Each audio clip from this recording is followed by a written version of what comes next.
Looking good. Gentlemen, you have a race.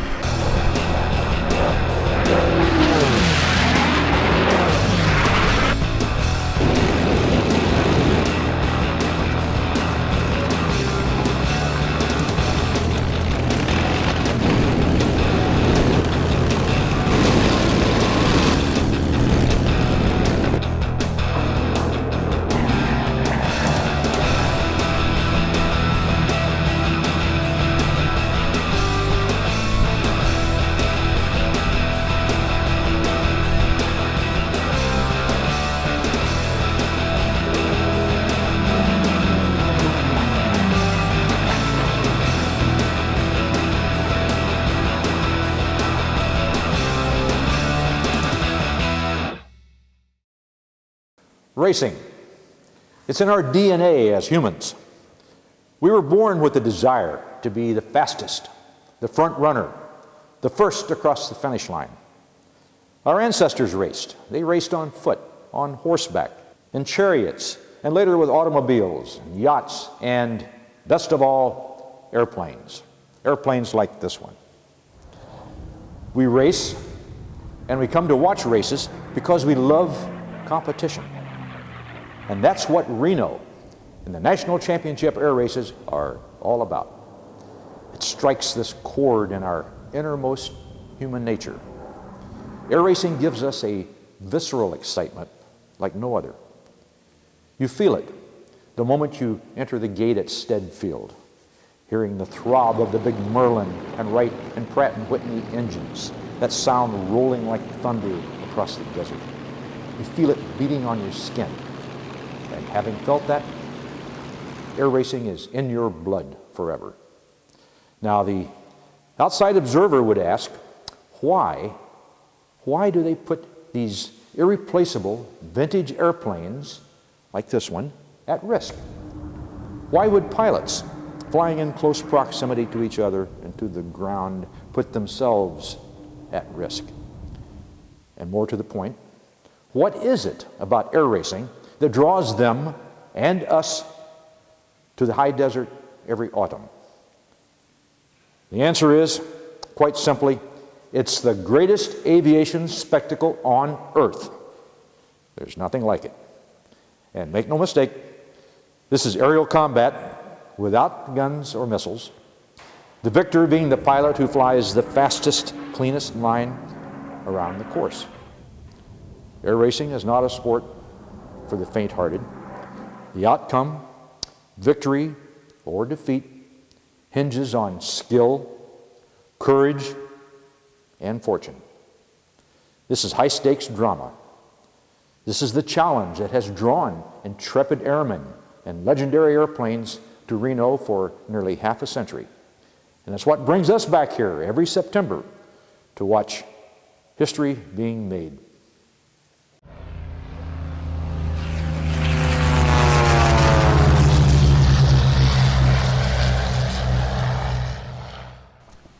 After I would say, "Gentlemen, you have a race," and it was a book written. That was the title of it, "Gentlemen, you have a race."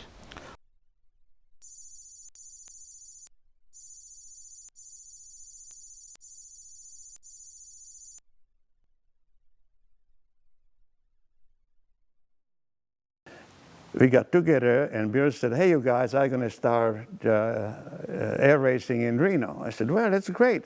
Are you going to come and see you?" And he looked at me and said, "Would you like to fly F-8F?" I said, "What is the F-8F? I never have seen one."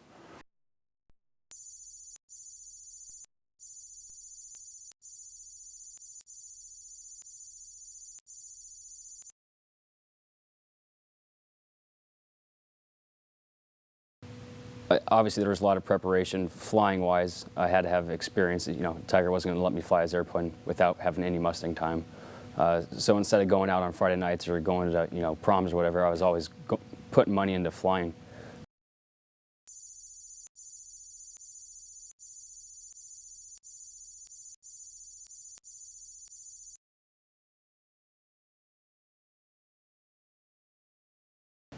He said, "Would you like to come and work for me?" And I said, "Well, what'll I be flying?" And he said, "I can't tell you." I said, when do I start?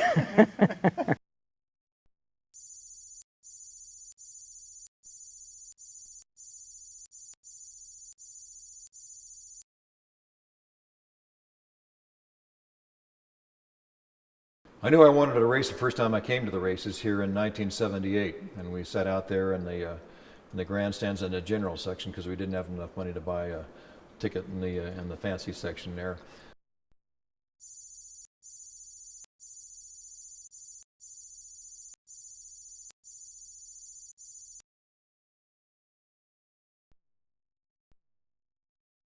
Oh, the harvester is 10 times harder to operate.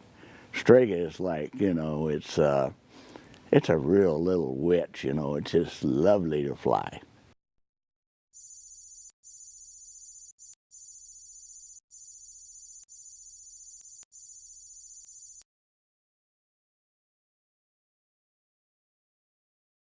It's easy to sell a project when it's on its gear, you know. Got to have vision. Got to have vision to see the end of some of these projects. And Well, as Dad would say, to finish first you have to finish. yeah.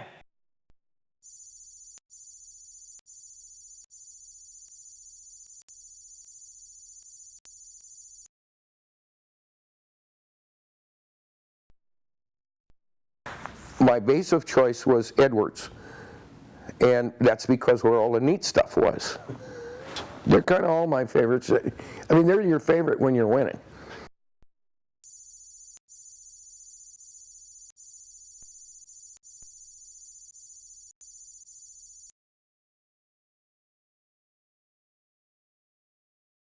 Had the water boiling oil cooling system and the water boiling cooling system to cool the coolant. And what we did was we boiled a 50% mixture of pure water and methanol.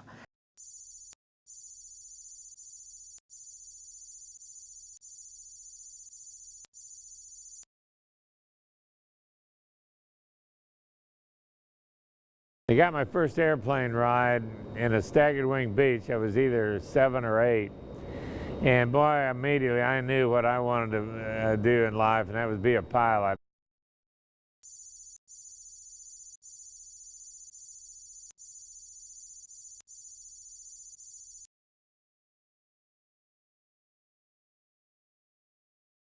No, I'd never worked on a warbird before.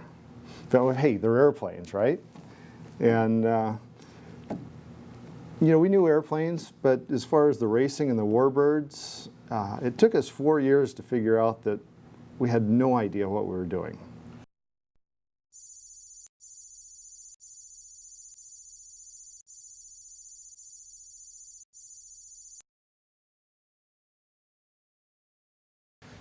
I think my very first year on the crew was 1988, and I started off much like Steve did, picking nuts and bolts off the ground and waxing, and I just grew into it.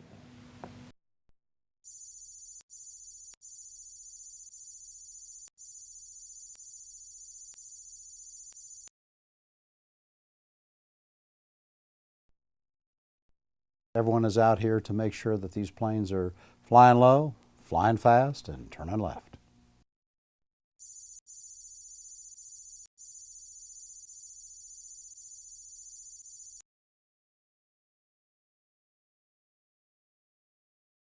Oh, it's great. Is it? Yes. We're very happy to be here on any course. You think any unlimited course is a great course.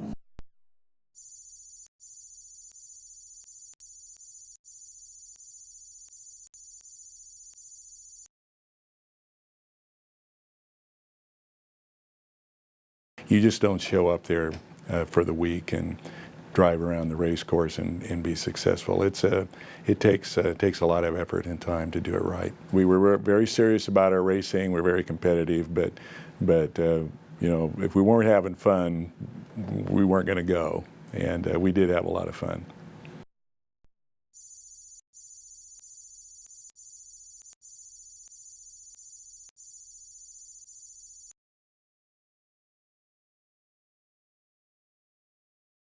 You know, I think the airplane becomes kind of part of you. But I think it's like riding a horse too, because you become a part of that thing, you got to feel what it's doing.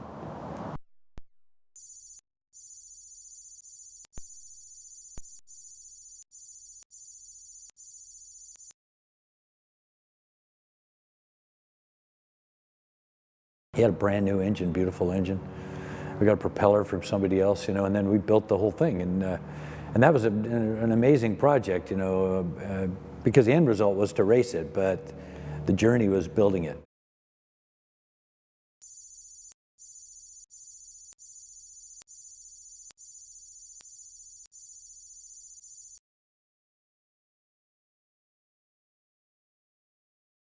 Need to go back and race. I've already done what I wanted to do. I didn't see that any of the guys that had won multiple championships, I didn't see that their life was any happier than mine. So, you know, I was content to just move on and do other things.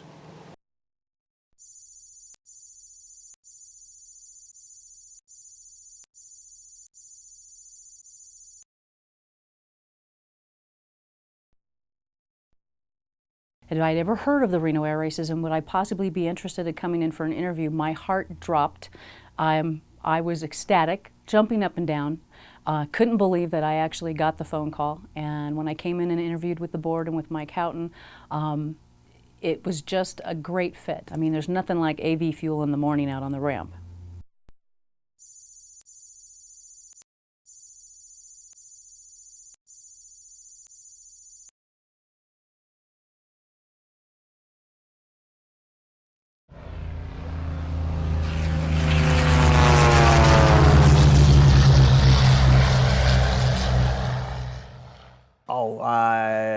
Well, we grew up with aviation. Yeah, you just grew up.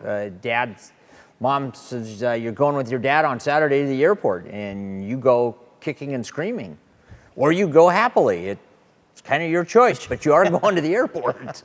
You know, at that point, Dennis, you know, like you said, we were being drug out to the airport, and after a while, you don't get drugged quite so hard. And in fact, after high school, we both started college, but the pull of the airport was too much. It was hard to study when you had airplanes and projects that just needed to be flown and needed work. Well, I just always loved airplanes, and my dad was a farmer, and when I had to work on the farm, got to see crop dusters fly, and I thought that's what I want to do rather than, you know, ride a tractor around. And fortunately, my dad felt that was fine, and so he financed me initially to start flying. So I started flying at an early age at 15, and really been flying ever since. I grew up here at the air hangar. I'd been coming out here since probably 1982 or 3. My father crewed on the airplane, and I grew up around Tiger and all his airplanes, and I never have been able to get away from it. Probably got to go back in time, back when I was a kid, you know, watching the crop dusters. In those days, crop dusters were all flying Stearmans, and I just had a love for those Stearmans and World War II airplanes. So it was many years after that. I think I started flying in 1966, which now is a while back, but just always wanted to own a Mustang. It was kind of the ultimate. For me, coming off the farm, you know, and I've heard many instructors say that the easiest guys to teach how to fly is a guy that's been on a farm, because with all the equipment operation, to me, you know, it's just another piece of machinery. And I got to the hotel, I asked the policeman, where is the Army recruiting office? And he said, it's a couple miles up the road, take the pilot. But he volunteered. He said, but the Royal Canadian Air Force is across the street. And there was the ensign. They got the ensign with the rondelle on it, and you know, beautiful. So I hadn't flown in airplanes, but I saw some Errol Flynn movies of World War I, or you know, Hell's Angels. So I go and I get a Royal Canadian Air Force. Well, it started, my flying started when I was 17 and a half in Czechoslovakia, right after the war. So everybody had an ambition to be a pilot. So I was among thousands of them, and I was lucky. I managed to get through the first eliminations. We started flying on the gliders. Well, it's kind of interesting. My dad was a pilot, and he always had an airplane. and I lived on a farm back in Illinois. And I mean, it was just a thing. You just go and get in the airplane and go fly. And I soloed when I was 16. And it was just as probably one of the most perfect things that anybody in the world could grow up with. You know, you didn't ask anybody, there was no radio, no electrical system. It's a J3 Cub. You just go start it up and go fly. When I was 12 years old, a man built an airport on my grandmother's farm. And I used to go out there and help my uncle farming, but that was the end of that. I just went as far as the airport. So I started flying at 12 years old, and I was working at the airport on weekends in the summer. I'd get flying time for my pay, and it really worked out to be a good thing. By the time I was 19, I had 1,500 hours. Well, aviation started for me at the end of the war. My uncle came home, and he flew during the war. He was an instructor. He also flew in a B-17, I believe. And just hearing him talk about it, also, this is in Mariposa, California, a little town up north, and he had a little flight school there for a while and taught my dad how to fly. And, you know, all of that activity got me going. I think I was 9 years old. Well, I first started at Lockheed in January of 1959 working on the F-104 environmental control system. And in July of 1961, I was interviewed by Ben Rich to come over to do a project that he couldn't tell me about. And I told Ben that I would love to do it, and then I talked to my department manager, and I interviewed Ben on a Friday, and Monday morning I was moving into the Skunk Works. I was working on the F-104 and very interested in airplanes from that point on. I'd been a car guy, you know, like we all were when we were teenagers in those days, a car guy. Now I became an airplane guy, and this was the thrill of my life. Well, I grew up around airplanes. Obviously, I had a crib in my mother's office at the museum in Chino, and so it was something I was around all the time. I can't remember my first flight exactly, but my dad used to have a Cessna 210, and I'd sit up front with him, and I couldn't see over the instrument panel, but you know, he'd say turn left, turn right, go straight, and so I used to fly with him a lot in that. I was in high school, and you know, I'd read the magazines, Air Progress in particular at the time, and got all excited about it there. Never did really build car models as a kid, always airplane models. And so about halfway through high school, I decided that aviation was where I wanted to go. I grew up on a farm in North Dakota, and I used to see the airplanes flying overhead and didn't have really a clue what they were, except they were like a bird, right? And first ride was in a T-33, actually. First ride I ever took in an airplane, I was about 18, I think, at the time.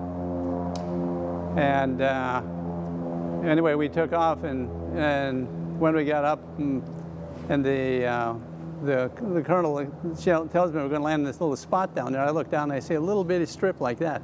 And I wasn't clever enough to realize that when you get up real high, things get small, right? Big things are low, but little things are high. And all I saw was that little bitty strip down there, and I thought there's no way he's going to land this airplane on a little bitty black thing.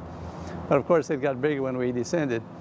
And then on the touchdown, it was all icy, and the airplane started going every which way. And he was screaming and yelling and saying, we're gonna wreck this, you know, this is horrible and everything. And I kept thinking, wow, this is pretty cool. And all I wanted to do was see that airplane go off the runway and through the snowbank, because it was nice and blended, and I thought it would go quite a ways before it came to a stop. But he eventually straightened it out. We got back, and he ripped his wings off his chest and threw them on the desk and said, that's it, I'm done flying. And I looked at those set of wings down there, and I thought, wow, is that all you need to go fly? You just need that little bitty thing, you just slap it on your chest, and away you go. And that moment on, I looked at how do you get the little set of wings and put them on your jacket. My dad was an aviation nut, was an experimental aircraft pilot and builder, built his own airplane in our garage. So growing up, I was always around the airport or always around airplanes. So I always had the love of aviation growing up. People ask, what it was like growing up being a Chino kid. Well, when you're a kid, you're a kid. You know, it all started really just a love of aviation. Jim Maloney and I working at the Air Museum and being involved with the museum, you meet a lot of people. And when you're young, you know, people, a lot of opportunities are there when you're young. I was raised basically in a flying family. My dad wanted to fly during World War II. He was colorblind late in the war. When he got in, they wouldn't allow him to, you know, they'd taken enough pilots on. So he had this unfulfilled desire to really fly. When I was 5 years old, he got a Stinson, and so I used to go flying with him. And then as a father and son thing, we'd go out on the weekends and fly little model string airplanes. And we were based out of Carmel Valley, Monterey Airport, and there was a Mustang down there, and so that's where I got to see my first warbird. And I'd never had the chance to get in and actually sit in the airplane in the left side and start the engine and taxi out. Obviously, being a little kid from 5 to 9 when I flew with my dad, I had to sit in the right seat with a pillow, and I could barely see over the top of the dash panel. But so the gentleman's name, Wayne Tarbox, had taken me out. I think that was a Saturday or Sunday, and by the next Friday I had soloed. So I soloed, I think, at 5.1 or 5.3 hours. I had learned to fly before I joined the service at 18, and I was very enthusiastic about flying. And I had to overcome a lot of things. The worst, of course, was being airsick. And I conquered that by doing maneuvers. There was no one to teach me aerobatics, and I kept doing things that would make me uncomfortable with nausea, and I'd keep doing them until they didn't bother me any longer. And by the time I got into flight training, I had more experience than the instructors did. United Airlines for 26 years, primarily in sales and marketing, and had a good flavor for the industry. And there's one thing about the smell of aviation fuel and exhaust. Once it gets in your system, you want to stay around it as much as you can, and that's the case for me as well.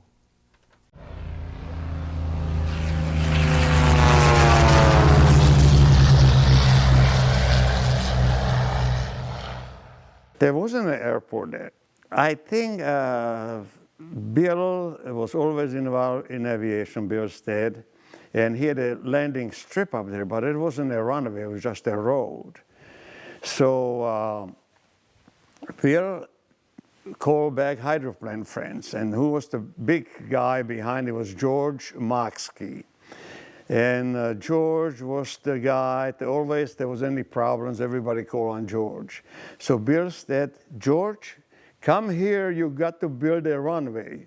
I said, I never built a runway. He said, you're going to build one now. So they gave him bulldozers, and George, in a few days, made a nice, comfortable runway. Dusty, dirty, yes. But it was a runway, and it was a safe runway, yes. Why don't we start the Reno Air Races? I swear to God, this is true. So we went up there, and I looked at the place, and well, we have to get some matting down here because this too dusty and rough. So we brought some steel matting. It was mass confusion because nobody has done this before, but everybody came in. And they cleaned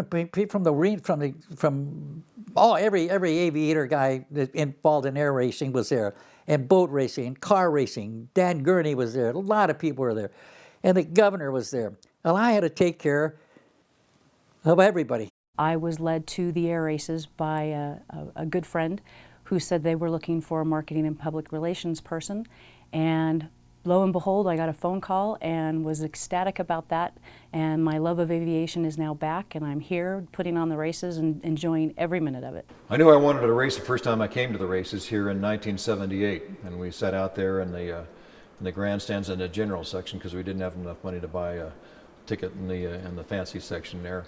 I want you to help me get the races started at Reno. And I said, Bill, I said, Reno is such a small city. I said, I don't think it could be successful. I said, in Cleveland, they've got so many populated cities around there that they can get enough people in there to make it worthwhile financially to succeed, because you got to put up prize money and all the other many things that cost a lot of money to make it happen. Then this thing fell together, and Bill was telling them, we're going to lose money for 2 or 3 years, but it will catch on and it will draw people from the Bay Area and Los Angeles and eventually from around the world. Well, Bill had the vision, and that's what happened. And each of those people that owned the casinos met with us and agreed to stick with us for 3 years. And it wasn't until about the 3rd year that we broke even. When I was working at Lockheed in the 104 program, Tony Levere was the boss. And of course, he's an old racer. And I had a relationship with him talking about racing, and I'd heard they're going to have the Reno races, and so I thought, well, I better try that. When I first year flew it to Reno, it burned like 10 gallons of oil on the flight to Reno. But at any rate, it got through the races. But that's, you know, the first year when they were flying off that dirt strip. Well, the Reno races got off to a very good start, and primarily the pilots were all real well qualified. Only one pilot was not an ex-military pilot. So everybody had formation experience, and all of them had experience in large single-engine airplanes. And Bob Hoover was starting the race, and he was briefing the races from a safety standpoint, and of course nobody in the world is better than Bob. And so it started off very well, safe. Everybody, none of us had ever seen a race, I don't think. I certainly hadn't. But we knew what we were going to do out there, fly around those pylons. We had a set of rules that Bill Stead had come up with, and they were really designed for boat racing. He was a boat racer in unlimited hydroplanes, but they worked. But we changed the rules. In fact, in the winter, I got a set of rules from Cleveland, modified them, and came up with the rules that not too far from what they're using now. The first year at Reno in 1964, there were a couple of pilots that had flown unlimiteds in Cleveland that showed up there. One was Anson Johnson, and I tried to get information out of him, but didn't get a whole lot. You know, I was kind of excited about it because it was a new thing to do, and it was a racing that I wanted to do, and so, you know, I was excited about it. And my relationship with Lyle, well, most of the time we're on good terms, and I can't ever say we were on bad terms. But you know, he had an airplane and wanted to go racing, and I wanted to go racing, and you know, we kind of used each other for the common purpose. When Darrell came in, he sat down and said, "You're in thermodynamics, and here's what I want to do." And he's a mechanical engineer, so it's easy for him to explain to me what he wanted to do. And I said, "I don't know much about those airplanes." And I called Bruce up. Bruce came upstairs and said, "Oh, I'd be glad to help. That sounds wonderful." Bruce was extremely happy to be able to apply all the things that he used to do. He was raised in New York, and his brothers had a house out in Long Island, right near Bethpage, when he used to watch the fighters flying over all the time, and that's what got him into the air racing. And he came into the aerodynamics structures loads department at the Skunk Works. In fact, he was there just a little bit before me at the Skunk Works, and then Darrell came later, and the pilots, and we got the airplane flying. But it was a whole wonderful experience, and I think that right off the bat, Bruce was doing calculations, and I was trying to come up with schematics and work with Ray Poe and Ron Wagmeister, who were the two guys that were doing most of the work on Darrell's airplane with him out at Whiteman Air Park. And it was one of the thrills of your life, is to be able to do real practical engineering. But actually, my first time at Reno was with my father as a spectator. I spectated a number of years coming from Alaska because we get tired of, you know, the no sun and the winter setting in. And Reno made a nice diversion about that time of the year where you could get down and get your last burst of sunshine and party a little bit. My first time going with a team to Reno, I actually raced, but I raced the Corsair, which was owned by Alan Preston at the time, an airplane that I had previously owned. And But from that point forward, I'd usually race during the middle of a week, and a lot of times Pete Law wouldn't pick up who was in the airplane because we'd kind of change masks around, and whoever got in the airplane got to fly. Hey, you fly at this time. No, I don't want to. No, I will. And I first came to the races in 1991 when I moved to Reno and worked at the Convention and Visitors Authority.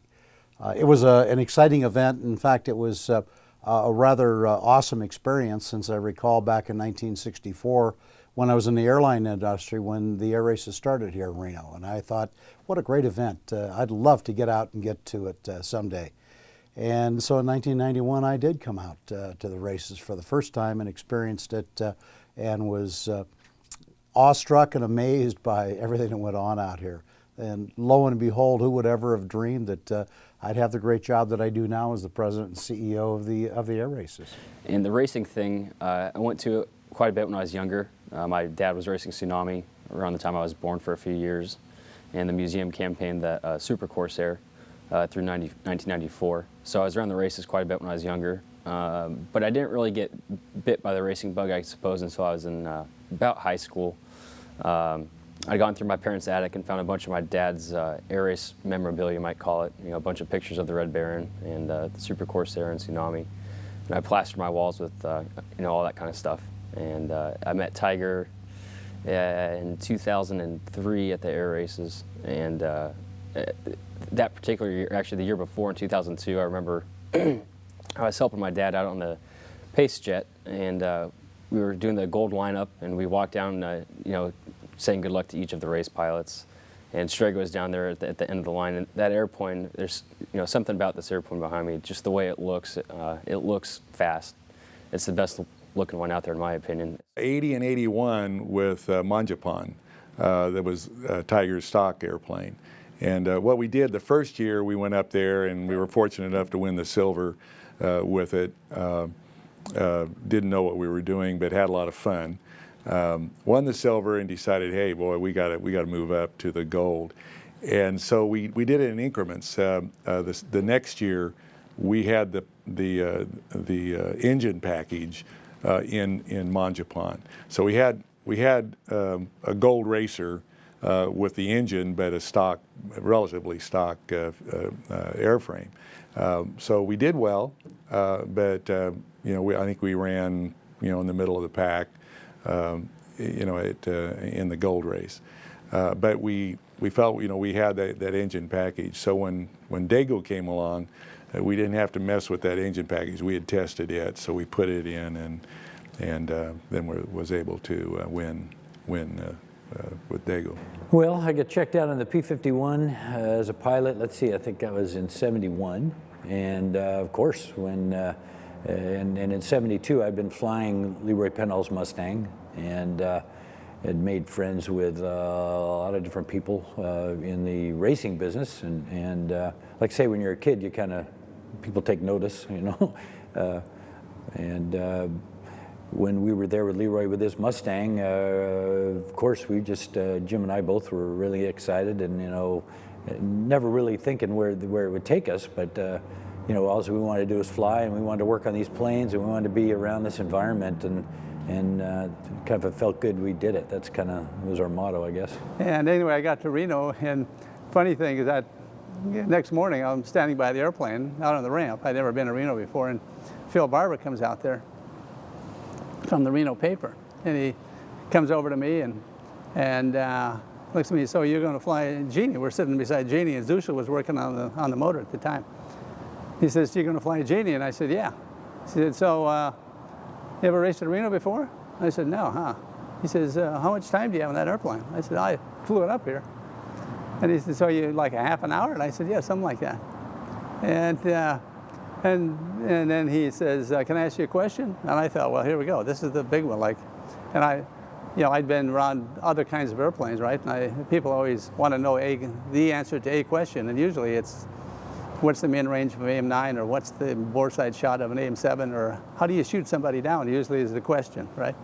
And he looks at me and he says, "How fast are you going to qualify?" And I thought, wow, I haven't got a clue, right? And I'm looking back and forth and figuring nobody's ever asked me a hard question like that before. And I looked over on the side of the airplane, I saw 432 written on the side. And I thought, wow, 432? I mean, it can't be racing at 432 miles an hour. We put the gear down in the fighter at that speed. I mean, the flaps up speed on the 105 is 560 knots when the flaps are up. And how on earth can you race an airplane? I mean, I could beat these airplanes with the gear down. And I look at that number and I think of him again. I say, I'm going to qualify at 450. And he says, 450? And I said, yeah.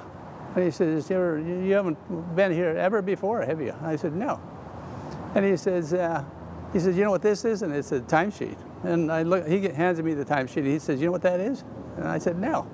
I give it back to him. This is the second question I don't know any answer to. So I hand it back to him, and I kind of peeped in a way. I said, no, what exactly do you want to tell me? And he says, why do you think you can go? He said, no one's ever gone 450. The timesheets don't go to 450. Nobody's ever gone that fast. You won't go that fast. Now, why did you say that? And I thought, well, here I am. I'm a real dummy. I mean, and I said, I reached in my pocket and I pulled out my key to the Hilton. I said, my room key's 450. So that's an omen.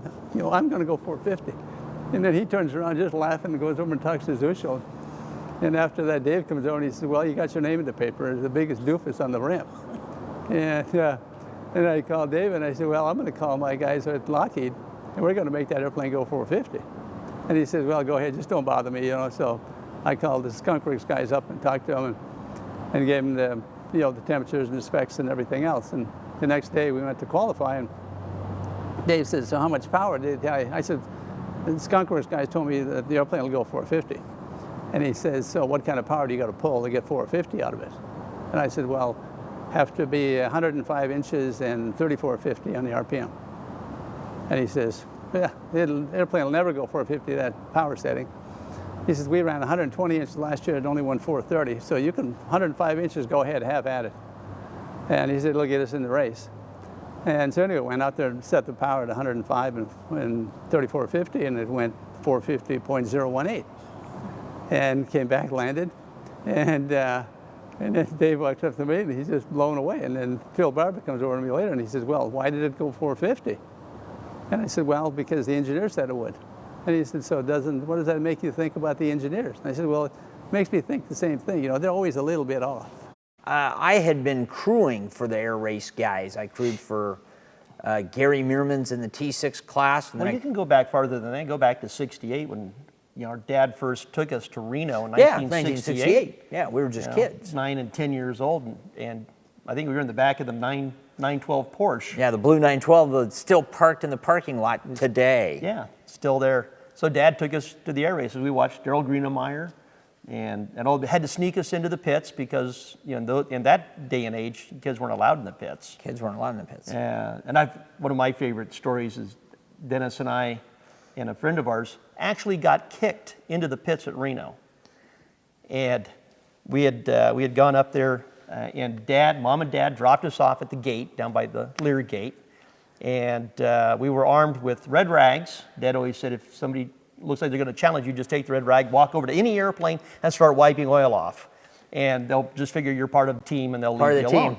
Leave you alone, yeah. And we had a Frisbee. The other thing we had was a Frisbee. We had a Frisbee. So we start off down the dirt road out into the desert. Playing Frisbee. Behind Lear, playing Frisbee. And then we get far enough away, we think we're good. We cut through the fence and start sneaking out through the desert. Well, somebody comes by in a helicopter doing rides or something, so... We were spotted. We were spotted. So we stand up. What else are you going to do? We stand up and start playing Frisbee. A cop comes over by the hangar and yells out, hey, you kids, get back in the pits. You can't be out there playing Frisbee. We got thrown into the pits. Into the pits. We were in. We were in. With a police escort. 80,000 or 90,000, a lot of people there. There was a whole bunch of people, no question about it. And because it was the first time ever, you know, after the Cleveland deal, and they ballyhooed it. They had all the bars in town had the Smirnoff Bearcat, which is a straight vodka with a shot of bitters in it, and that was it. And they advertised Smirnoff Bearcat, and I gave away a lot of Smirnoff Beer, a lot of booze. I tell you, I must have given away because Rob Hart says, give them, you know, for the Wide World guys. There, we had a hospitality suite at the Mapes Hotel. it looked like a liquor store with Smirnoff stuff in there. But we did it upright. We gave him a first class. First time, Ralph Hart was very pleased. Got a lot of publicity off that deal, a lot of PR, more than all the magazines. Everybody had it in it.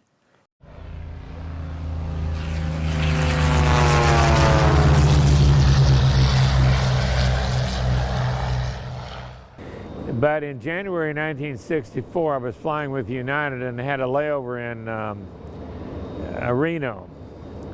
And I went walking around the day. It was snowing a little, but I decided to get out and walk around. And I walked by the Chamber of Commerce building, and they had a little sign in the window, coming air races in September. And I went inside, and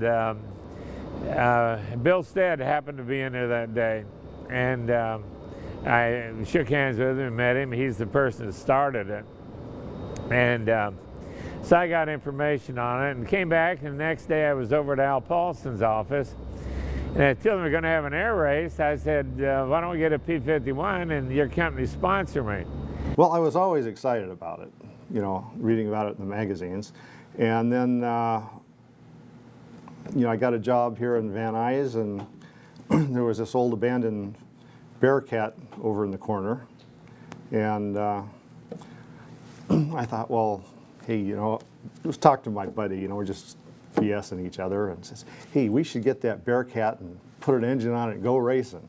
You know, and he said, yeah, and then we started talking to some other people about it, you know, just kind of BSing them too, and they took us serious, and we thought, wow, you know, maybe we ought to look into this. And we talked to a pilot, and he said he'd fly it. And so then my boss got me in touch with a guy that owned the Bearcat, Lyle Shelton, and he wasn't interested in selling, and but he did need a crew. That was interesting. Now, we had an engine and we had an airplane. And some of the stuff in between was missing. And since it was a modified situation, nobody ever put that engine on that airplane before, except the previous crew. There were no printed instructions and maintenance manuals, that sort of thing. So we had to kind of figure it out and had to make up some things. This guy, Daryl Greenemeyer, wanted to set a world speed record in 1968, and he wanted to use our hangar at South Base at Edwards to operate out of. And so we had a meeting and so on and so forth, and Daryl presented his whole thing, and I was really excited. I thought, holy mackerel, a world speed record, that's back when the Germans owned the record. In '68, it didn't work out. He didn't break the record. And I started finding out about Reno and so forth, and that's where I met Pete Law and Bruce Boland, Ray Poe. The first time I started coming up here to Bakersfield, I was flying a Lescom, and I just got my pilot's license a couple months earlier. And I think I'd been around, I was working up here for about 5 or 6 years before I actually started flying a stock P-51. So before I got into Strega, I had about 50 hours of Mustang time. Obviously, there was a lot of preparation flying-wise. I had to have experience. You know, Tiger wasn't going to let me fly his airplane without having any Mustang time. So instead of going out on Friday nights or going to, you know, proms or whatever, I was always putting money into flying. I never thought about racing it at all, except, you know, the races were coming up, and Ron Heavley, who had taken his T6 up there, I had the Mustang, so I called him up and I said, hey, do you want to go? You're flying it, if, you know, because I knew he could handle the mission. I damn sure wasn't ready to race an airplane at that point in time. So yeah, we went up there, and then I got the bug. The first year I was there, I'm just standing out there, and I'm watching these guys go around the course, and I'm looking at the guys that I think did a really good job. You can kind of tell when they're flying, and the ones that didn't. And so it was like, well, that's the way he's doing it. It looks really good. He's got to be doing a better job. And so when it came time for me to do it, I'm going to do it like that. So I just kind of watched and learned from watching, and then just go do it that way. You know, that airplane will do anything you want it to do, so fly it that way. And when Mike Houghton called and asked if I'd ever heard of the Reno Air Races and would I possibly be interested in coming in for an interview, my heart dropped. I was ecstatic, jumping up and down. Couldn't believe that I actually got the phone call. And when I came in and interviewed with the board and with Mike Houghton, it was just a great fit. When I retired from motorcycle racing, I was looking for something else kind of to fill that void, the excitement that motorcycle racing gave me, the satisfaction, the thrill, the adrenaline, and those sorts of things that go along with that. I'd been working in sales and marketing most of my career, and a lot of the career was spent working in turnaround situations, and the air races had been through some tough times in transition in the 90s, and needed someone to come in and retool some of the thought processes that we went through, and to rally the fan base, the volunteer base, and get us to focus and look forward. And we pulled together, and the board restructured themselves, and we all pulled to get the air races back on track and moving forward. And we did that in the late 90s, and really postured ourselves from a strength situation so that when we were hit by 9/11, we were able to endure that and survive and move on. The same way I got started with unlimited hydroplanes by mistake. So 1963, I had a very bad accident with a misexcite in the hydroplane, and the boat came apart around 160 miles an hour, and I flew forward. Colonel Gardner pulled me out of the water, and I was still patched up. I had 160 stitches in my chin, and Bill said, "Hey, you guys, I meet you in Reno." So we jump in a Chuck Leifert's P-51, in the back seat, freezing. It was 1963, went to San Jose, and from there when we went to Reno, they put one pylon out, so we practiced, take some pictures. So that was the beginning of the Reno Air Races. And I became the driver, pilot, race pilot, from a hydroplane driver to race pilot, because on many occasions we've been calling the pylons, instead of calling them pylon, we call them buoys. Well, Tiger DeStefani bought a P-51, and he didn't know how to fly airplanes yet, so I picked it up for him, brought it to Bakersfield, and I owned an AT-6 at the time, so stuck him in the AT-6, gave him some dual. Tiger's a fast learner, and it wasn't long before he was flying the Mustang also. We decided to go racing, and so we set it up for racing. I raced it the first 2 years, and then Tiger with Frank Taylor decided to build Dago Red, and I was the pilot on Dago Red. So I took it to Reno for the first time. Well, we do have a racing family. I've been racing for about 25 years, a little over 25 years. Our daughter Heather raced in the jet class for 2 years. And how we got started, I saw the Rare Bear race in 1981, 1983. I was working at Learfan. I got to know the crew. I got to know Lyle Shelton. He wanted a backup pilot. He knew I was flying F-4s in the Guard, and about the same time I was going to ask him if I could help support the team, maybe as a backup pilot. He asked me if I would come on and be his backup pilot. And as it turns out, circumstances dictated that he wanted me to race in 1985, and that was the first year that I raced. I actually started right out of high school working for Tiger on the farm, running hay baling equipment. And we'd get done on the farm, come straight to the airport, and eventually I transitioned out of the farm onto the airplane thing because I just had a much greater interest in the airplane. I felt that was the direction I was going to have to go. Well, I can remember early on, you know, when I first started racing, the first race I flew in was with a King Cobra P-63, and it just happened to be a year when there was there was a small field, and through the airshow business, you know, you meet a lot of people, and you know, I was actually there just working at the time. I was working on the Red Baron race crew. Just started through my association with you know, air shows and whatever. I knew a lot of guys on the crew, and that airplane was built right here at Chino, and I got to watch it grow, of course. And a guy named Jack Flaherty said, "Hey, do you want to fly the King Cobra in the air races?" And I said, "Well, I've never flown a King Cobra before." He says, "That's okay. Oh, you could fly it here and you get checked out on the way." Okay, so we went and picked it up down in Monterey, and then Daryl Greenemeyer had qualified it, and then I raced it. Well, what you saw is Dreadnought was very competitive. And in the first years that we started to fly, we were still front runners. Still front runners and hoping to win. Front runners. And Rick Brickert left he was the last one to race it for us in 80. He ran it from 86 through 90. One in 80. And then Dennis, your first year flying Dreadnought was 91. Yeah. And he flew Dreadnought the first year, just he's got more C3 time and more time air racing than I had. So why not? Why not Dennis fly it first? The 92, I flew it. And we did trade off every year for quite some time. Quite some time. Yeah.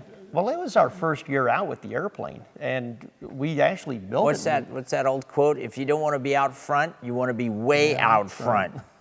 So the strategy was to set a pace that we knew we could fly all day, for the whole race, for the whole week, and we set the pace and ran it for the whole week.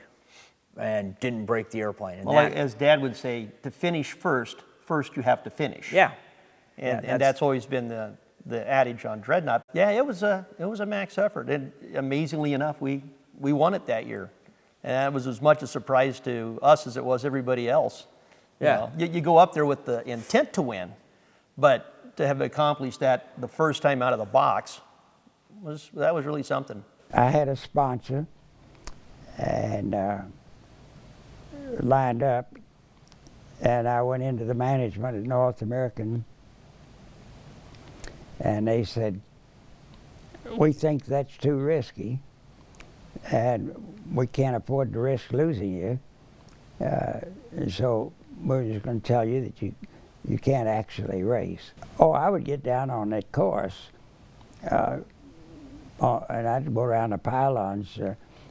On a few occasions when I knew the airplanes were not running hard enough to break an engine or anything, I would get down there and race with them. Actually, I was working on the 117 airplane and was out at the ranch, and Dave Zuschel called up on a secure line. And I knew him from an F-86 days when I'd flown his F-86. And so anyway, the phone rings and it's a secure line, and he said, hey, there's a Zuschel on the line for you. And so I go pick up the phone, and I said, how did you get this number? And he says, oh, I've got it, I've had this number back in the Greenmeyer days. And I said, really? And I thought, well, they don't change nothing around here. And anyway, he asked me, and that was like Reno week. And it was kind of like Tuesday, I think, Monday or Tuesday. And it was right here in Van Nuys, and he said, hey, we're having a race at Reno this weekend. Ever been to Reno? And I said, no. And he says, you want to fly an airplane up there, race an airplane? I said, yeah, it'd be fun. He said, well, did you ever race before? No. And so I came down to Van Nuys here, and Wiley Sanders owned, it was Genie, which is Galloping Ghost. And so Wiley came flying in his G2.5 airplane, and he gets out, and we're sitting down at the table, and Zuschel is on one side, I'm on the other, and Wiley's over here. And Wiley's the slow-speaking Southern gentleman type guy, right? And he looks at me and he says, so you want to fly my airplane, huh? And I said, yeah. He said, so how much time you have in a Mustang? I said, I've never flown one. And he looks at me and he says, how much time you got in a tail dragger? And I said, oh, I've never flown that either. He says, well, how much time you got in the big motor, big recip? I said, oh, I have never flown one of those either. And he looks at me, and then he gets up and he's going to the phone to call the real pilot, right? And Zuschel looks at me and he says, quick, tell him something, because he's calling somebody else. And I knew he was going to call the real guy somewhere. So anyway, I said, hey, Wiley. And he says, what? I said, don't you have another question or something? Can we talk about this a bit more? And he looks at me and he says, you been in any races? And I said, no. And then he was just about to drop the quarter in. And I said, well, I did have a race one time. And he said, what was that? And I said, I raced a MiG-21, 800 miles across Laos. And he looks at me, and then he came down and sat down. We talked about Air Force flying for a bit, and then he got up, went to his G2.5 and left us with the airplane.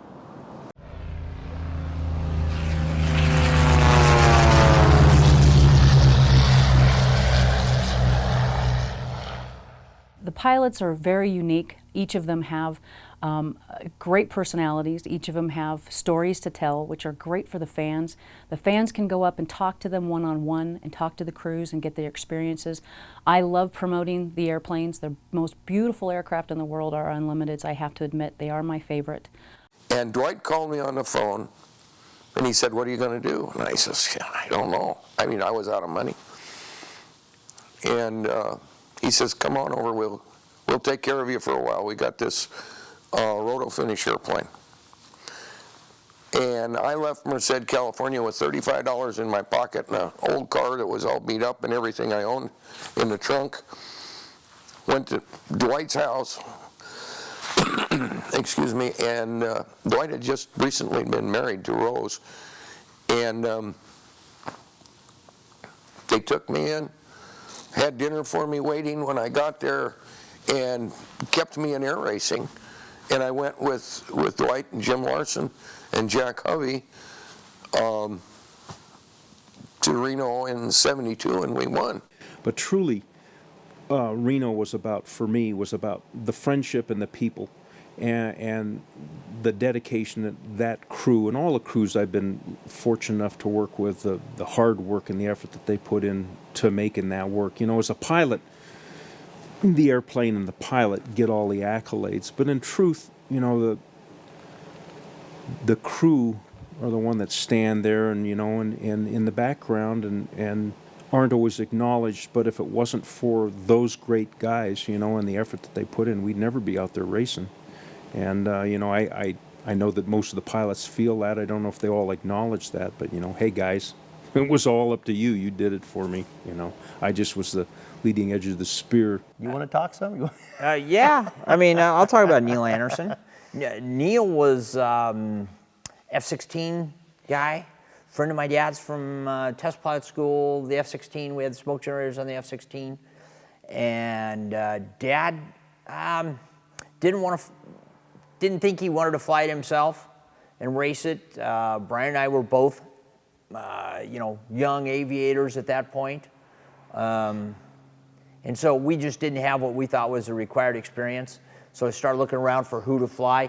And it's actually, there's a lot of guys that want to race at Reno. Then you say, okay, who can race? Who's got the talent? Who's got the edge? It starts getting smaller and smaller list. It really does. And Neil Anderson fit the group, and he did a great job for us. I preferred all the variety of airplanes. And I think one thing I always got a kick out of is the owners, because if you just fly one airplane, you get to know one owner. You know, if you fly Strega, you only get to know Tiger, and if you only get to know Tiger, that kind of ruins your whole philosophy on life. You know, because you only see that one segment of the population. And where if you look at all the other owners, you know, the far extreme like that one is like Terry, and Terry would pretty much give you the airplane, and then you just go, you know, don't mess it up. It's kind of like a skunkworks philosophy. You know, don't F it up, otherwise we take it away from you. Well, I've said this many times before, nobody believes that it's too simple, but it's simple is what wins. You need three things to win Reno. You need a good airplane. Doesn't have to be absolutely the fastest, and that's the whole package. You need a good pilot, and you need a good crew. And they're all three equal. You can race with two of the three, but you can't ever win with one of the three. Most of my success in air racing is, I'd like to say, is based on the people that I associate with and that help me. 80% of, you know, all I do is crawl in the airplane like a load bucket and fly the thing around. It's the people on the ground that join in. All the mechanics and engineers that supported me were responsible for my victories. I used to have a T-shirt that said it's better to be lucky than good, and Ellen Preston had one that said it's better to be rich than to be lucky or good. And I guess the qualities to be a good race pilot, I think, one, you shouldn't own the airplane. And you shouldn't work on it either. Because if you own it or work on it, you're going to be too conscious of other things. I mean, it turns out if you look at the race records at Reno and see the people that crash and the people that don't crash, I'll bet it turns out that most of the crashes are by owners that fly their own airplanes or by mechanics that fly their own airplanes. And the trouble is, if you get somebody that's neither a mechanic or an owner, normally what he'll do is he's saving his butt. And by doing that, he saves the airplane almost all the time. We acquired a Corsair fuselage and built the Super Corsair out of it. We put the R4360 engine on it, and our friends helped us find parts that were missing. You know, a friend up in Idaho, John Paul, we got a set of wings from him, and we got a tail section from a fellow named Wally McDonald. You know, John Sandberg was a good friend of ours, air race guy. He had a brand new engine, beautiful engine. We got a propeller from somebody else, you know, and then we built the whole thing. And that was an amazing project, you know, because the end result was to race it, but the journey was building it. The practicing around Shafter kind of, we'd practice flying at low level and maintaining altitude. And there's really no pylon, so you could set up, you know, have a car out in the middle of the runway and use that as a pylon. But we didn't practice the racing so much. That's basic stick and rudder skills. The race is in September, but you win the race in February, because if you wait until the summer to start working on it, it's too late. You know, so you got to work on it all year long, and it takes some real dedication there. Really, it's a combination of things that make something go fast like that. You know, it's not the fastest qualifier, it's not the best pilot, it's not the fastest airplane or the best crew. It's a combination of events that are all put together and come to basically a climax on Sunday. You could almost view an unlimited air race event as a one NASCAR race or the Indy race, you know, with multiple pit stops, each day being like a pit stop. Where, you know, with Indy or with NASCAR, you're timed and you only have that, you know, 20 or 30 seconds to be in the pits and you're off again.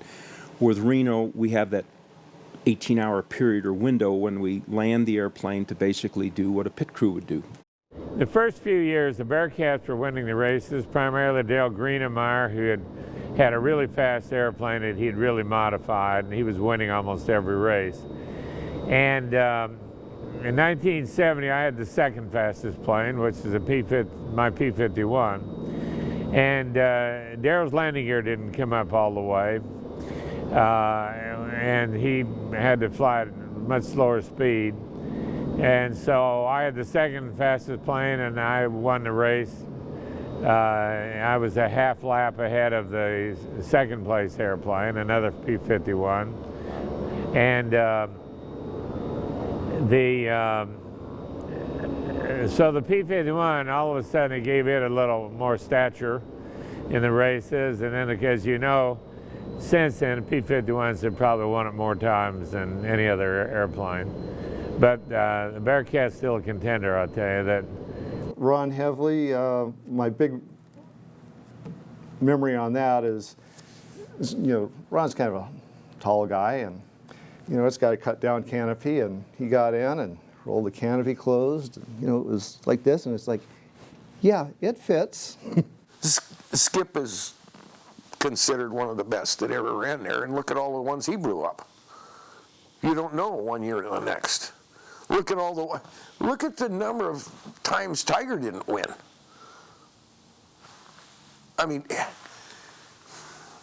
that's a good plane, good crew, good pilot. So you have to have all three, and that's what I'm trying to say is that, you know, Little Steve, God, I hate calling him Little Steve. I mean, he's a good guy. But if you give him a crummy airplane, he isn't going to go anywhere with it. You know, I have to tell you, I love flying airplanes. I absolutely love it. But building an airplane is a really special thing. You know, when you build an airplane, you don't just climb in it and go fly it. I mean, you have a relationship with it. It takes sometimes years. You know, not only, you know, putting the hardware on. I mean, you got to find the hardware, find out how to do it. You know, and you also have a relationship with a lot of people. You know, you're on the phone all the time, or you're working with your crew, or in our crew are our friends too. So it becomes you know, it becomes an event, you know, and it's a process you go through. And of course, flying it is icing on the cake.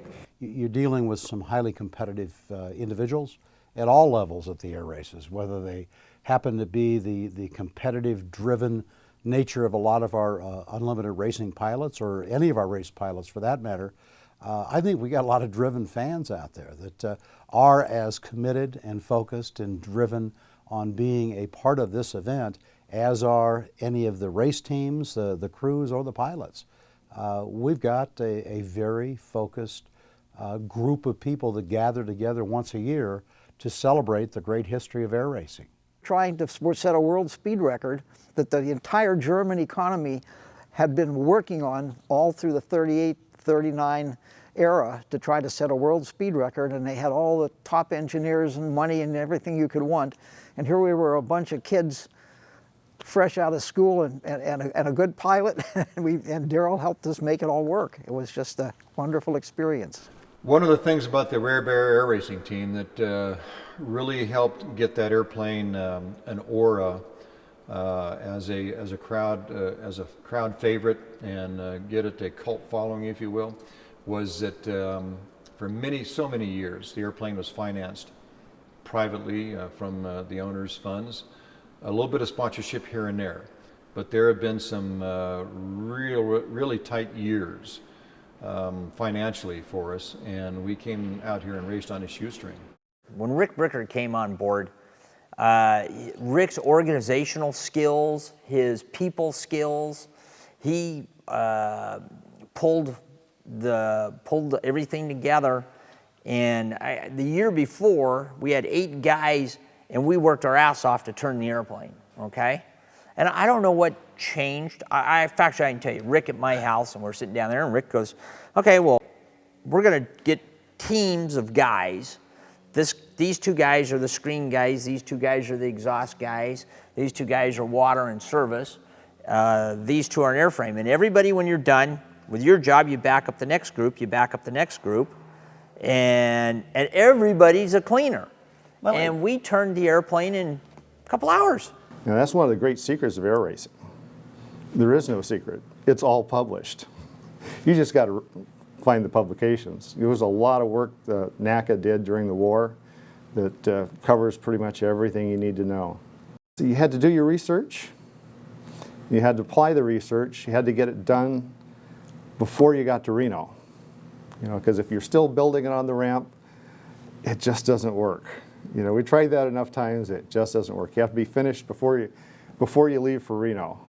We've had, in years in the past, we've had numerous instances where we were working things right up until the race heat started. And I think it was in 2007. The details, again, are classified, but we had an issue with some fuel feed issues that we didn't sort out until the morning of Sunday on that 2007 race. We did try to keep that secret because people knew we were having problems. And so we came down and everybody was kind of going around down in the mouth. This is all an act. But we fooled everybody, and they thought that Mike Brown thought he had it made, but we passed him up, and it was a very satisfying win that year. But it was right up to the last minute. I think all of us are constantly thinking about things to improve the airplane or improve the system on the airplane. The airplane, if it's operating correctly, is just brutal fast. The airframe mods haven't really changed much over the last several years, just maybe a little bit of refinement. A lot of the performance of the airplane today I would attribute to Dwight Thorne and Bill Kirchenfott. They were some of the guys that really took the airplane from a semi-fast airplane to a fast airplane. One of the problems that I saw in those days were there was a lot of different minds that wanted to do things a lot of different ways. And when I took the program over, one of the big objectives I had was to simplify the airplane. It had gotten so complicated that even sometimes we couldn't figure out what was going on in it. So through the years, we've simplified the systems, refined the airframe a little bit, and that's turned it into what it is today. One of my main thoughts when I took the thing over is I wanted a small crew. I believe that it doesn't take any more than 5 guys to run a P-51 at Reno. I've been going there so many years that I just have a feel for the way the event's going, the day. I can tell whether the crew's working together or not together. A big part of my job is to ensure that things run smoothly. And the only way you can get that's by experience. You don't want to be pulling out to a race and putting the cowling on 2 seconds before the race. I like to run a really tight ship. I want everything done an hour prior to the race. I think that we've all seen it a lot of times. People show up there with good airplanes and they just become overwhelmed in the event. And part of being able to have success up there is just to stay cool, do your job, and not get caught up in all the rest of the stuff that's going on. I got into it with airplanes with Darryl. People that get into it with cars have a different attitude because a car can pull over to the side of the road. An airplane can't pull over to the side of the road when you have a problem. And there are a lot more car racing people than there are air racing people. It's a very small knit group of people who always help each other out when there's a problem. Everybody rushes over to try to help. We were sort of that way. We'd help other people, but I think that Darryl, when he kept winning the races, people didn't want to help Darryl, but we were glad to help the other people so that he'd have somebody to beat. I told Tiger, I said, well, I think it can put 20 miles an hour on your airplane. And he said, do you know how fast this thing is? I says, well, how fast do you think it is? He said, we were clocked at Reno at 458 miles an hour. I said, oh, really? That's interesting. Where was I? I don't remember any of that. What was a half a lap? And that's always become a kind of a funny thing is, like which half of the lap are you talking about? But anyway, I said, well, okay, I'll put 20 on that. He thought I was absolutely a nutcase. But he hired me, and it was hard for me to leave John Crocker, because he's a wonderful human being. And anyway, I went to work on Strega and ultimately did put 20 miles an hour on it. And Tiger's a unique guy. I mean, I used to dream up schemes to make it go faster, and some of them get pretty far out there. And I'd always ask him, I say, Tiger, am I scaring you yet? And he says, no, bring it on. Bring it on. Tiger's just got his little, the way he says things and stuff, and it's a unique human being. Absolutely. My daughter Farron is definitely involved. She helps with the media here with me, and then my son comes out and he likes to hang out there, and then of course my husband's been here since the beginning. He grew up out here at Silver Knolls, which is just on the west end of the ramp. And as a kid was out here watching the races, and now for both of us to be out here sharing this experience together is it's a great family event. But Dad said, you don't go to the race for testing. You prepare and you go there to race. And when we get to the races, we're ready to race. We're not. A lot of guys will show up there and they got free labor because now they got a crew. So all this maintenance that they've put off for the entire year. Bill Reinschild would do the annual and the engine change on the ramp. On the ramp, because you had free labor. Free labor. It's the nightmare. So from day one, and we've continued it to this day. When we go to Reno, we're there prepared. Yeah. And we're not there going to be working on issues that should have been taken care of earlier in the year. Fortunately for us, Jeannie broke that year and wasn't able to race on Sunday, and so our competition was reduced with that airplane. So I really had an easy ride on Sunday. As I think the speeds will show, I didn't have to push much power. I did at the first of the race, and then Crocker broke, and after that, I would just coast around and take the checkered. So it was an intense week, but at the very end, it was kind of a nice ride. People have asked me the difference between Dago and Strega, and I always felt Dago had, each airplane flies a little differently. Dago had a nice feel to it, but I was always able to go faster in Strega. So Strega seemed to produce the numbers, even though it probably wasn't as nice to fly as Dago was, if that makes any sense. In my day, we were trying to make leaps and bounds, so I think we might have experienced more mechanical things. You know, when I was, like say with the Red Baron being modified with that big Griffin engine, you know, that was a big leap. You know, with the Super Corsair was a big leap.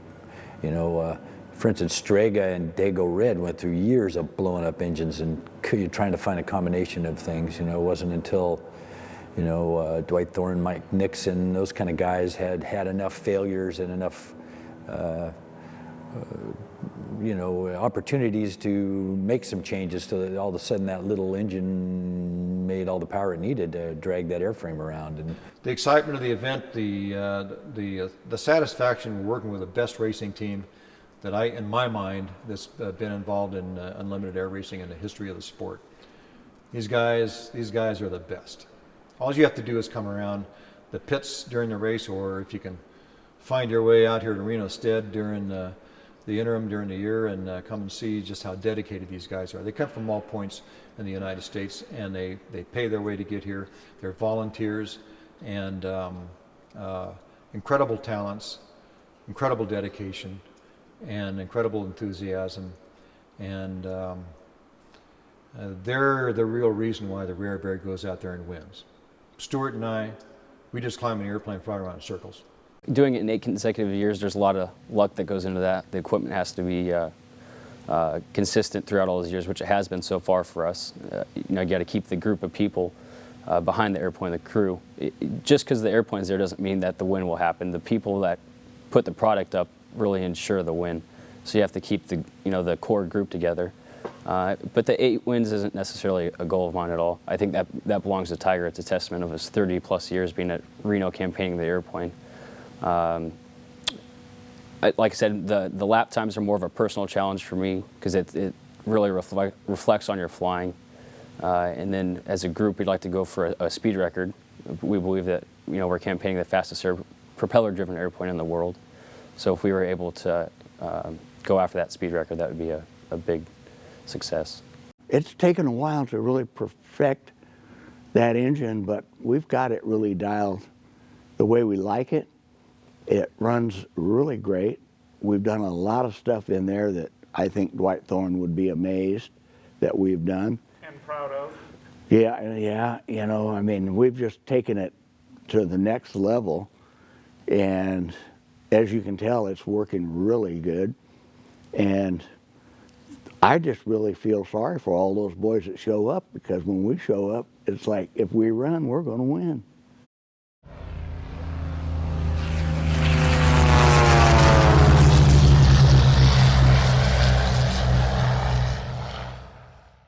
Beginning in '65, you went for 5 years winning the Unlimited Gold, and then you won another 2 times for a total of 7, which today ties that record. Do you believe that'll ever be broken? I'm sure it will. There'll be some. Do you want it to be broken? Of course. Why not? I mean, that's there'll be some young stud that'll come up and just blow me away. I remember before I'd call LD or Tiger on the phone, I was so worried about what they would say that it'd take me half an hour to get the gumption to give them a phone call, because you have this thing, idea built up on your mind of what's going to happen, and then it's usually the opposite. So I think it's important, if you want to do something, get out there and do it. The worst thing that can happen is somebody can say no, or then you go find somebody else. So if you can get out to an airport and get your hands dirty, no one's going to have you just fly the airplane. Maybe that's a dream world, but get dirty. Offer to sweep a hangar floor, and it's a lot of it is who do you know. So get out there and meet people, and everyone's real friendly in aviation for the most part. So if you just start making contacts and give a hand, then usually that stuff will come back to help you. Well, that's a super tough one, because we all know how expensive it is just to go flying these days. So to have somebody that's going to get the experience that Stephen's gotten is going to be really hard to do. They're going to have a father that maybe has a warbird that they have started to fly and started really learning how to fly, and that's pretty tough, So really, we need more young people, but trying to get those people into that it's a hard deal. It's like a giant mountain to climb straight up, and Will it happen? Well, it's possible. It happened with Stephen. It could happen again, but the odds are way against it. We just need more young people, but trying to get the experience is super hard. Well, there's a combination of things if I'm going to pick a pilot out to race an unlimited airplane from a crew chief standpoint. First, you obviously have to be able to get the airplane around the race course. That's one set of skill sets. And it's, aerobatic guys can fly airplanes excellently, so can military guys. The second thing, you have to be able to, operate under pressure, and a lot of pressure. First, you have the air show that's going on there, which is a distraction. And then you also have to operate under the pressure of a mayday. I mean, everything works fine, it's one thing. When stuff's not working well, it's another thing.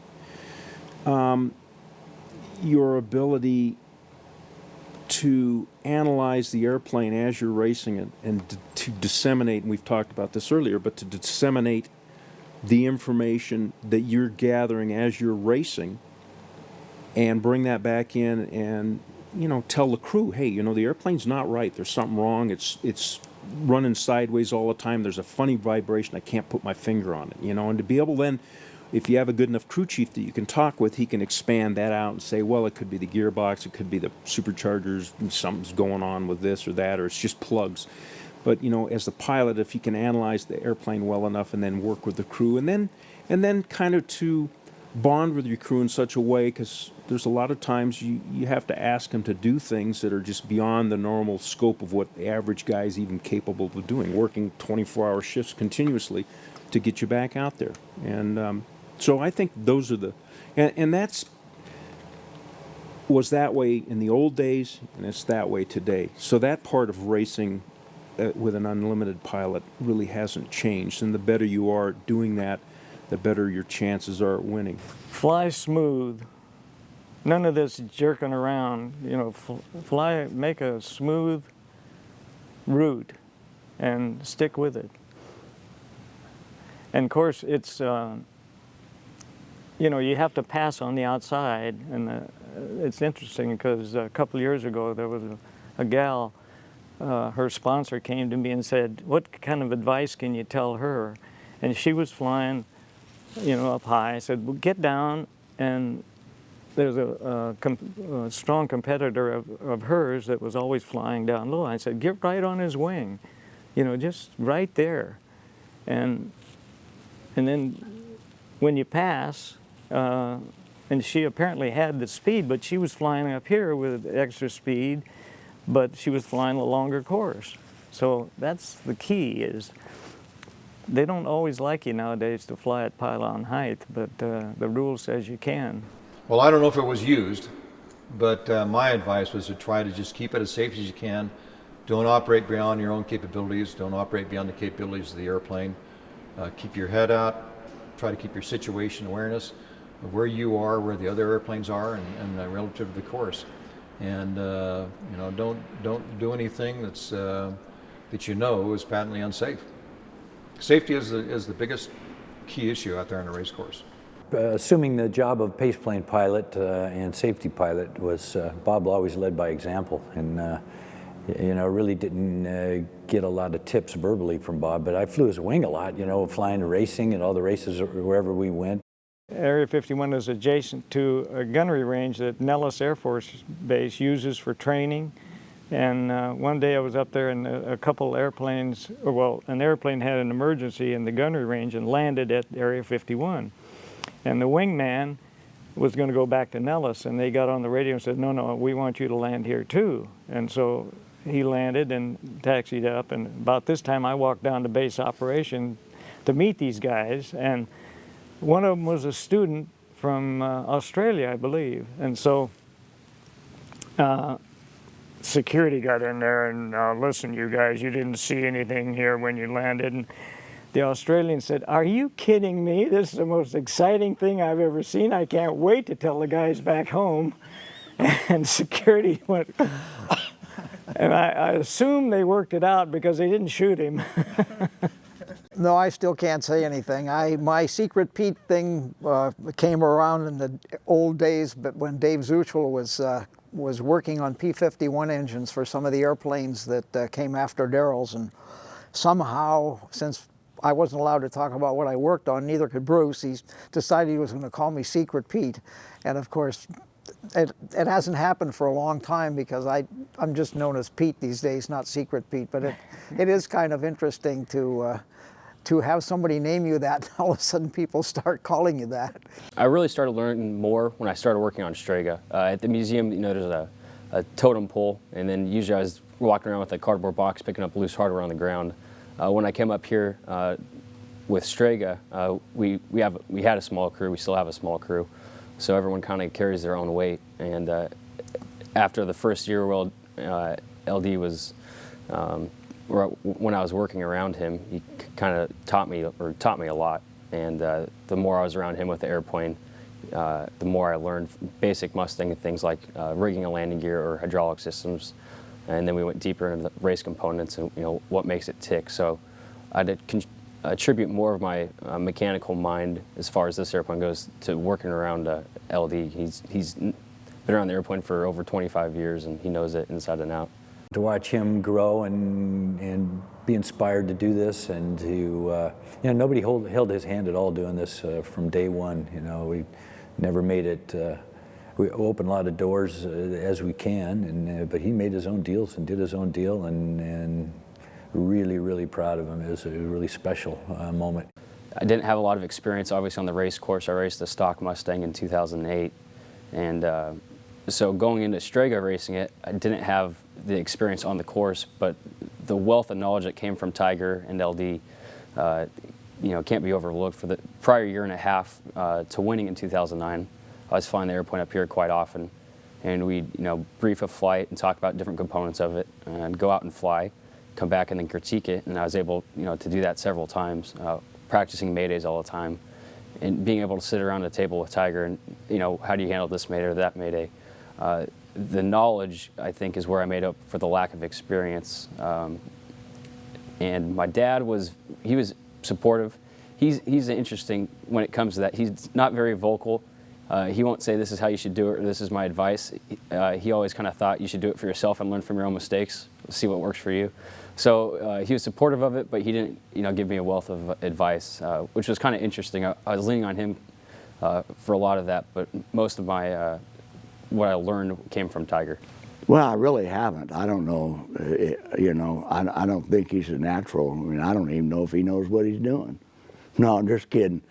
Well, that came back a few years ago when I actually met him up there with his dad.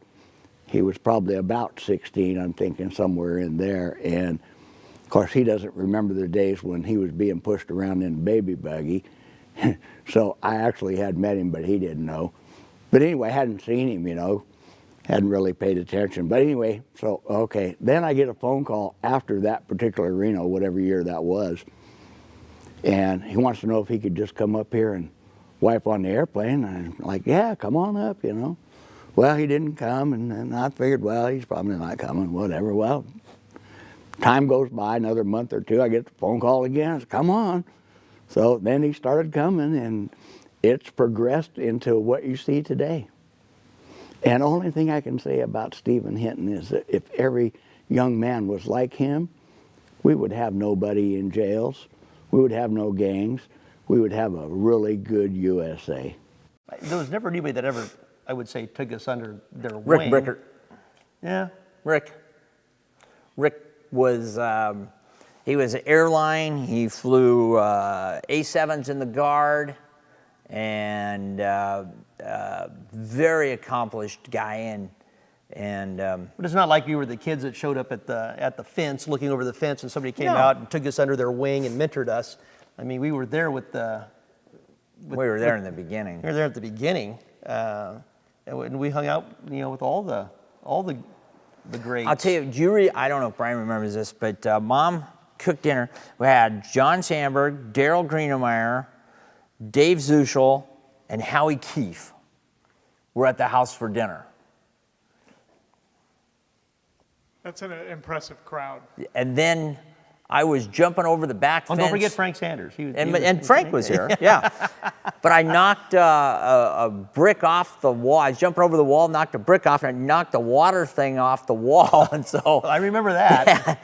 Dad and Daryl Greenmeyer had to pry the siding off the house and get in there with a torch and unsolder and solder on a new faucet while Mom's trying to fix dinner for everybody. But that was Dad's. That was the group. That was the guys. You know, all these guys are pretty type A guys. And, you know, the only one that I know that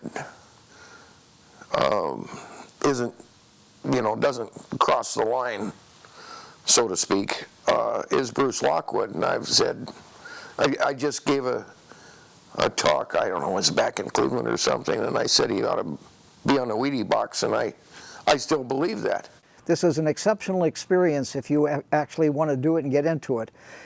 I tell them that it's a lot of work. There's a lot of people's lives on the line when you're doing this. You have to understand that if you don't know how to do something, don't fake it. Ask people who know what they're doing for advice, which was my motto too. If I ever had a problem, I'd go to Ben Rich or one of the smarter people than I was and say, this is what I have the problem with, can you help me with this? So I've had a lot of advice given to me. I've given a lot of advice to a few of the other engineers that are in the air racing right now.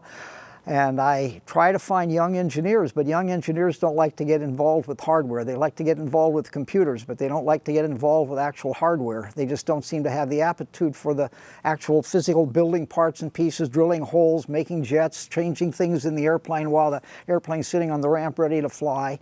And my advice to them would be, if you want something very exciting, get into this, but you've got to put your whole life into it. It's not something you can only do a few minutes a day. You've got to concentrate to be able to do it for a long time. I don't think it's maybe your background as much as whether you're a good pilot or not. I think it takes, you know, some good stick and rudder skills on the part of a pilot, and then also decision making. I think some guys have difficulty making the right decision, and some don't. And I think therein probably lies more than anything the success of pilots up there. Luck is involved too. I mean, it definitely is. It doesn't do any good if your engine blows up, how good a pilot you are. Rookie school, a great thing. Get to go to Reno, to the air races ahead of time and race in the pylons, and it's a great learning environment. When they used to have, like when I went through, we had, all you got was a check ride. There was no learning. It was sink or swim. And that was really hard. And they tried to squeeze you in during a qualifying session. During a qualifying session. You know, you'd go out there and say, okay, these guys are going to qualify. We want to bring the group down onto the course. You know, maybe towards the end of the session. It was tough. It was tough. And, you know, if you were a good aviator or an exceptional aviator, like Brian and I both did it. I did it with Bob Love. Brian did it with Rick Brickert when he was the head. Yep. And we both went through fine, but we were living, breathing, walking, talking aviation. Today I find out that every one of the engineers that I asked to come help have doubts because of the fact that the attorneys of the day tend to dictate what might happen to you if something doesn't work. Most of these guys have families and kids, and they don't want to take a chance on jeopardizing their careers and their retirement benefits and their house and their car and whatever else they might own.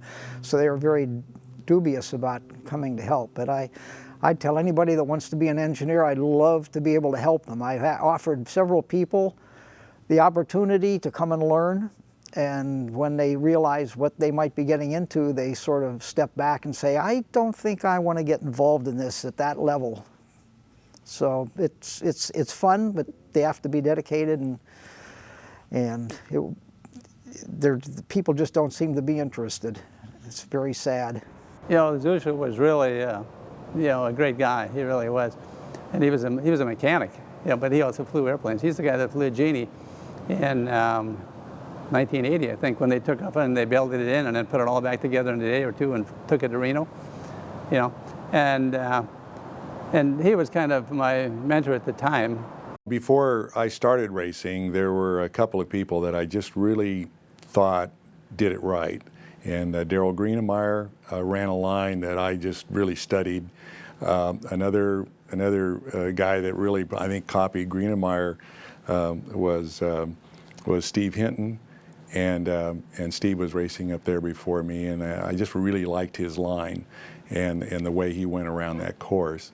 So I tried to copy that as much as I could, and I think by doing that I was able to get some speed out of the airplane, or at least bring it to its potential. So those two really were sort of mentors for me. That's been probably the most privileged thing that's happened to me. Is having people tell me that I influenced their career. I was impressed with Roscoe Turner and Jimmy Doolittle and Charles Lindbergh, never dreaming that one day I would become a friend of each of them and a long-lasting friendship. But Roscoe landed at the airport near my home in Nashville, Tennessee, and I went over and with a mechanics cloths and started wiping off his windshield for him. Had bugs smashed all over it.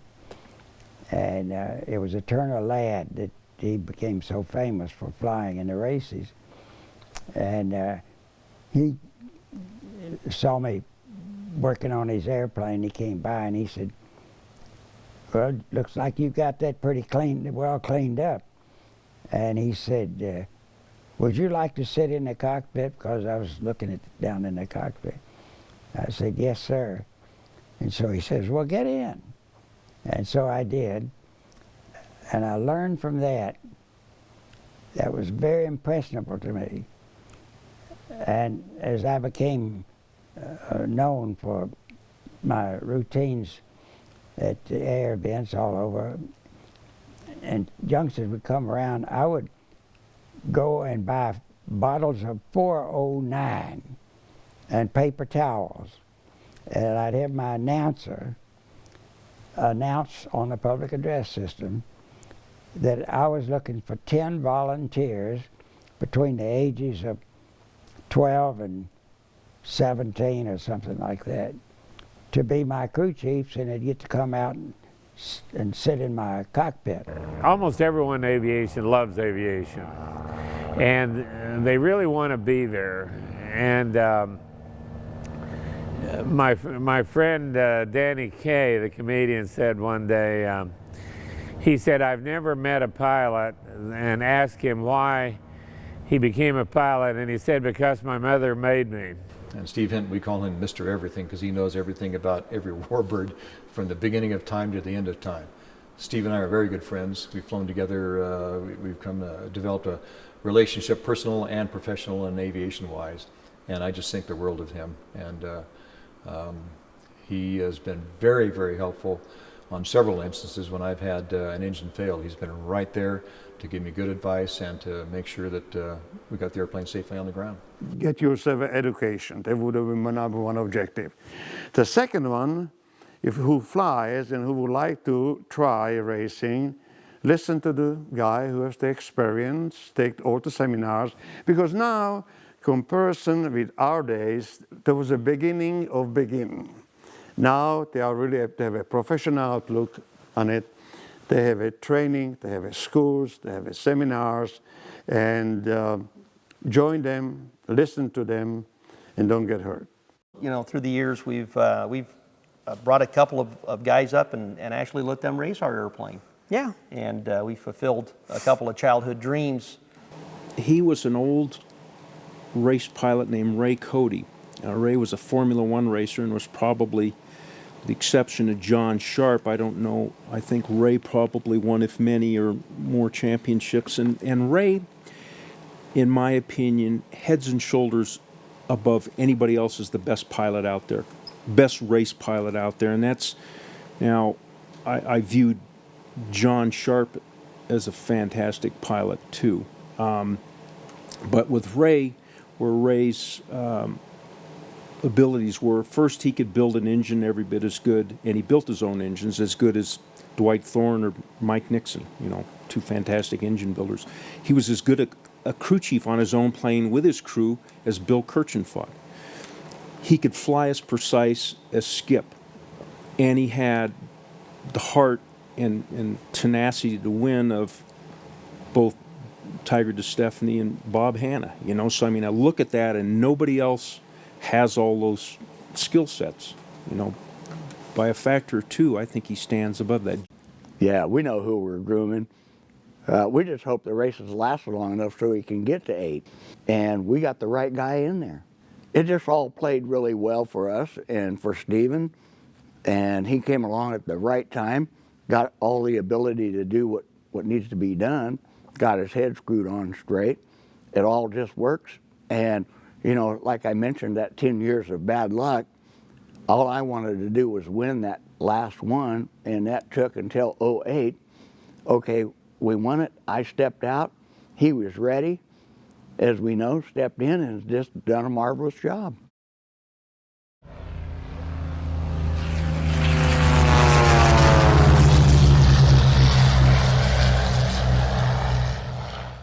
This is the only place in the world that they can actually fly low, fly fast, and turn left. And going in the speeds that they go at the altitudes they do. There's no other place on Earth that you can do this. So I'll tell you, Reno is their adrenaline. They changed the way they measure the course at the air races. They're, you know, the people that run the air race, they want every year to be a little faster. Well, they got to the point where they weren't getting faster. And they're measuring from point to point to point like they have historically. Well, now they don't do that. They calculate there's a 3G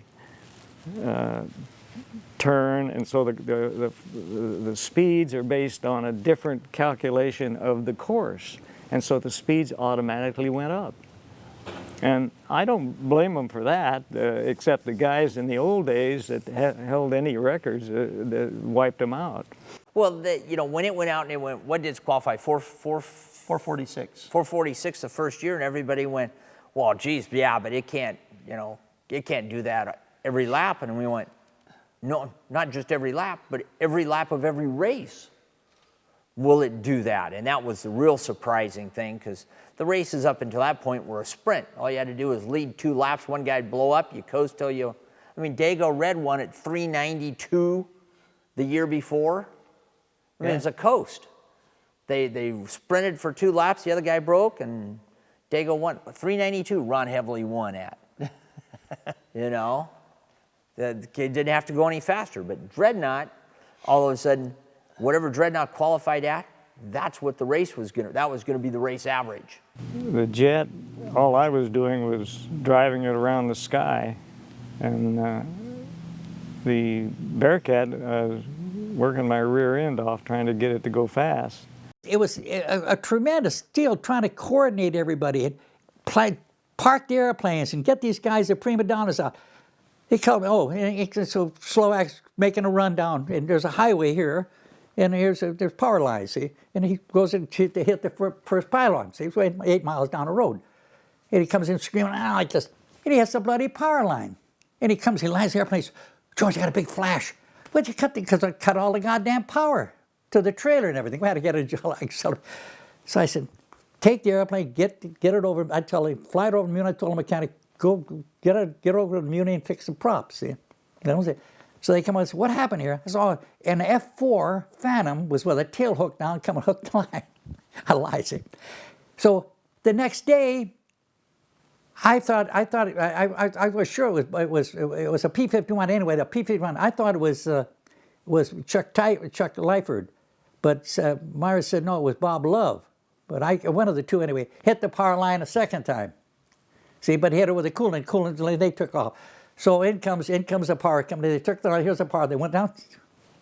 Went up the other, they buried it, and came up the other side. Took about 100 feet of them off, see, because they had it 2 days in a row. Race course, as I remember, ran over a road, across the road twice. They'd stopped the traffic on that highway during the Unlimiteds. And it was fun out there, though, because The FAA went home promptly at 4:30. Well, they went home before 4:30. They had to be there to check out at 4:30 or 5. And that's when the fun began. People flying each other's airplanes.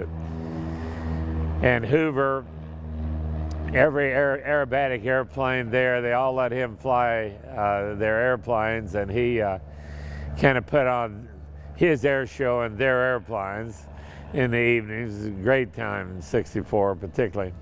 After I would release them, I would pull up abruptly, and that's when the race would start. But everybody would have to be behind me or out to my right. And when I would say, gentlemen, you have a race, I tried not to let anybody get in front of me. I'd keep telling them, slow down, number 3 or number 4, because I didn't want him to be disqualified or penalized because he was out ahead of me, because everybody's watching from the different places on the ground to make sure that nobody cuts a pylon or violates the rules that we've set forth. But then when I would release them, I'd go right back up to altitude, and the airplanes would be spread around the course within just minutes, because some of them were so much more powerful than others, and it'd string them out.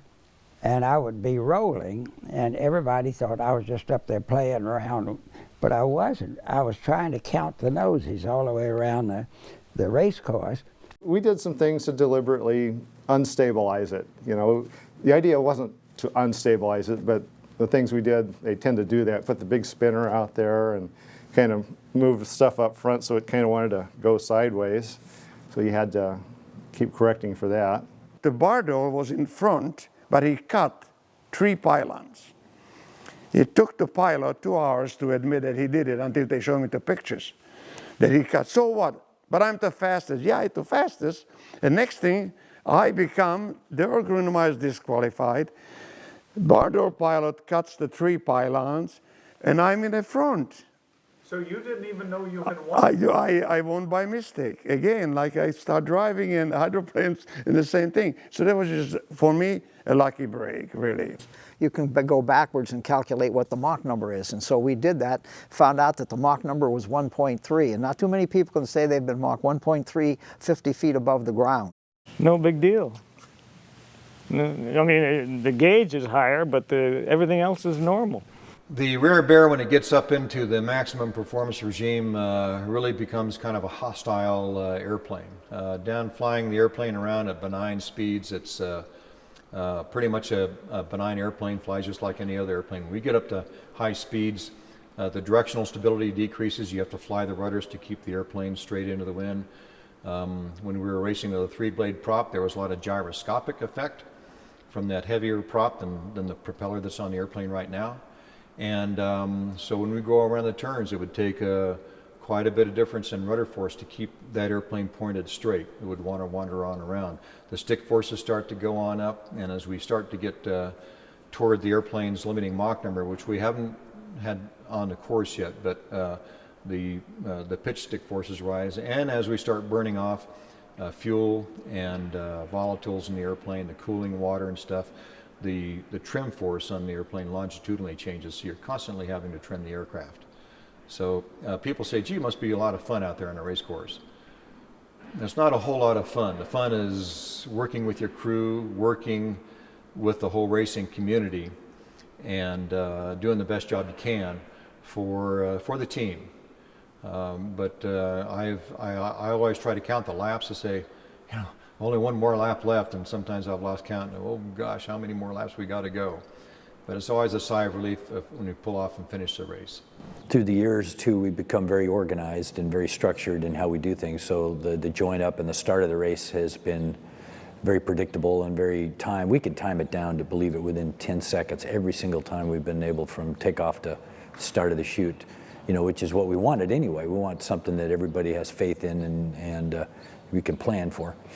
And of course, during that join-ups and during the start of the race, maneuvering into position, there's always the excitement. Once in a while, someone's out of position, or, you know, these airplanes that race are not really great flying airplanes at certain speeds. You know, for instance, Rare Bear. You know, when we climb out for the gold race, we're climbing out at 200 knots, and at 200 knots, Rare Bear It's just still dragging through the sky. It's not even up on the step, for instance. You know, where, you know, Strega or Dago Red, they're no problem. They're right in there. It's not an issue at all. So the airplanes are different, and they all fly differently. But I can appreciate that, and we've been able to come up with a system where it works. Well, I make sure that no one is in a unsafe position or no one's got an advantage. You know, in the old days, once in a while, Jim Leeward, he would do all the time. He'd think he could just jump the race. He'd jump start the race. You'd see him out there, and here he comes. He's kind of marching up, and I'd wait for him to actually pass us and wait for him to slow down, and then I'd go, let him go. Because, you know, he's trying to take advantage of the situation. He mistimed it, you know. And so I try to make sure that, for one thing, it's real important that I'm on the same heading that I want to be on, so no one has to make a turn in the wrong direction. No one turns into the formation, you know, because you're in a pole position. You need to make a left turn to get on course, you can't make a right turn. So, and that's actually can be pretty difficult sometimes with the clouds because the ground looks so different all the time. So that's my number one, and then make sure that the formation is adequate. I mean, it's not an airshow parade formation by any means. It's just a safe formation. And then when I get to a certain point, sometimes I don't want to pull the same point every time because everybody knows exactly where you're going to pull. And here again, you try to give everybody kind of the same. Don't give anybody an advantage, so to speak. You know. And only one time I've ever had to call anybody and disqualify him. One year in Voodoo, Matt Jackson passed. Maybe he's passing me up. Here he comes. Here you go, Matt. Come on, you're passing me up. Matt, pull it back, and he wouldn't do it. So it's race time. So I pulled off. It started the race, and he was 4 or 5 airplanes ahead. He just, for some reason, thought that was the right thing to do, but it cost him a race. We took off and we looked for formation, and we have been waiting for Daryl Grinemeyer, who was taking off in main airport at Reno. And it was my fault, but I should have checked the fuel. And when I look, it was full. I said to myself, why did my mechanic, why did he fill it up with full? I need less than half. And I took it, and next thing, the gauge was stuck in a full when I went to the checklist and went down to less than a quart. So I would have probably finished the race, but it would be touch and go. So I immediately turn around, land, and scream on the radio, get me a gas truck, get me. So they pump up the truck, I'm sitting there, took off, got enough fuel, I don't know how many gallons, around 50 gallons, took off, and Bob Hoover and the rest of the guys been lined up already. So I went up down the last guy. And then I had to finish only third with the points I won the race. So it was a very lucky break. The speed has gotten to the point where it's way up there, you know, that a lot of people don't think about it. But to put it in perspective, at 500 miles an hour, those airplanes are going 750 feet per second, which is the muzzle velocity of a 45 caliber automatic. The fastest I ever went on the race course at Reno was in an F-86, and that record stood for almost, 30 years. But I had 621 on the clock on the race course, and you never got your wings level. You just like that, because the turns were such that at those speeds, if you were going to spill over, no matter how you hit the pylons. But the record stood until an F-15 came along, and it went to 687, and mine was 621. But he broke it real good, but he had a hell of a lot more power. Rare Bear is, I think, a little more challenging, especially in the takeoff landing mode than a Mustang is. On the course, Rare Bear at speed is a real pleasure. The Mustang gets stiff, and it starts, you know, the control starts stiffening up on the Mustang as it goes fast. Rare Bear, it doesn't. It's still a very docile airplane. So, you know, at 400 miles an hour, Rare Bear is a sweetheart to fly. The Mustang, you're working a little bit at it. In the landing mode, rear bear is a handful, and it's telling you it wants to bite you, you know where, if you give it half a chance. It started with Tiger on the Pole, Lyle, and then Skip flying Tsunami, and then me. I was number 4 in Dreadnought. And we started downhill, and Steve was doing a little longer straight in. And the last time I looked, I was like 420 knots indicated, okay?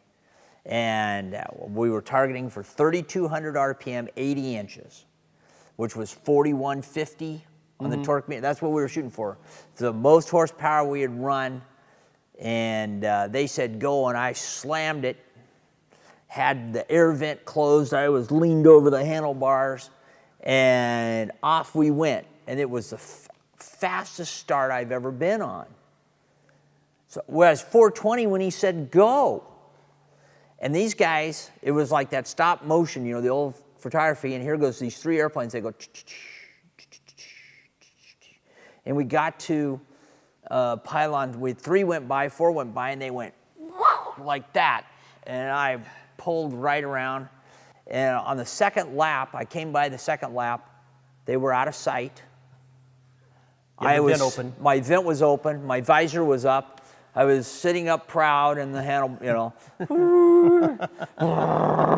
I'd pulled the horsepower back, I'd come down to 3,100, and the manifold pressure dropped down to about 70 or something. And there it was. And those guys went like that. I said, well, I'm still gonna place good because they'll blow up. And they went the whole race just like that, and they finished just like they started. 1, 2, 3. And we pulled up over the race course, and pulled up overhead and cooling down, and I looked down and checked fuel, and it was down to 80 gallons, and I had my oxygen mask off by this point, and I'm looking down, and the crowd is leaving, and the wind is blowing, and you're looking down, I'm at like 12,000, but you can see the beer cans, you can hear them clank down the ramp, and the emptiness that is, you know, besieged after the race. And I thought, you know, I could make Carson City, quick fuel, and be home tonight. Yes, the races are an endurance, and you don't want to go for the gold on Thursday or Friday and bloat up your motor, as we say. You have to be smart about what you're doing, and you do want to try to get that pole position on Sunday, because that is huge. That's a huge competitive advantage to be on the pole on Sunday, because when you're up at the high speeds we're running around the race course, that Strega is capable of and the rear bear is capable of, it makes it very, very difficult for the person to try to get past. But one of the good things, at least for us, when it was being led with the Mustang, they'd come around the corner, and a stock Mustang going downhill, I don't care how hard you run it, is not terribly fast by comparison. So the guys in the Mustang, you know, they're going to be running 120, 130 inches. They got cold plugs in the thing. And it used to be that you're coming down the chute and the power is way back on everybody. And he would pull out of the, you know, gentlemen, you have a race, and he'd pull up, and the Mustang guys would come up on the power to go, and they're slowly milking it up, and this thing would go, and just take it. Take it. And we never lost the race to the first pylon following Hoover in the Mustang, because the 4360 just took the power and launched, and the poor guy, you know, in Strega and everything else, even Rare Bear was running super cold plugs as he wanted to hit it with nitrous on occasion. Oh yeah. They wouldn't run. They'd been sitting there at idle, loading up. So Bob would pull out of the race, and they're all teet, you know, and we just motor away from them. So we always had good starts behind Bob, but man, that jet. The jet's fast. The jet's fast. I mean, you can't stay with him if he wants to run away. He can run away. Mr. Hoover had the stock Mustang, and I can very readily remember coming down that chute. He's calling out his power increases. Every time he would have an increase, because now we're really heading downhill, the highly modified, at least myself, I'd have a power decrease. All right, The last time that I remember coming down that chute, I had the pole position, and I'm looking back in that canopy, and I see him back there. We're all lined up, but he's probably 50 yards behind us and going back. We got the power pretty much off, you know, and he's saying, "Gentlemen, that's all I got. I don't have any more." And then he makes the call whenever the time's right, "Gentlemen, you got a race." And for the gold racers, you know, the highly modifieds, when you point these things downhill, man, they just really rock. When you come down the chute at the start of the race, you know, with the T-33, we were able to start the race at a speed that is comparable to a race speed. You know, when Bob Hoover was starting the race, like for instance, every time I raced with Bob Hoover, the last couple years in Tsunami, when he'd say, "Gentlemen, you have a race," I was almost at idle, almost had the throttle all the way idle. And because it's such a difference in race planes, you know, the race plane to the stock Mustang.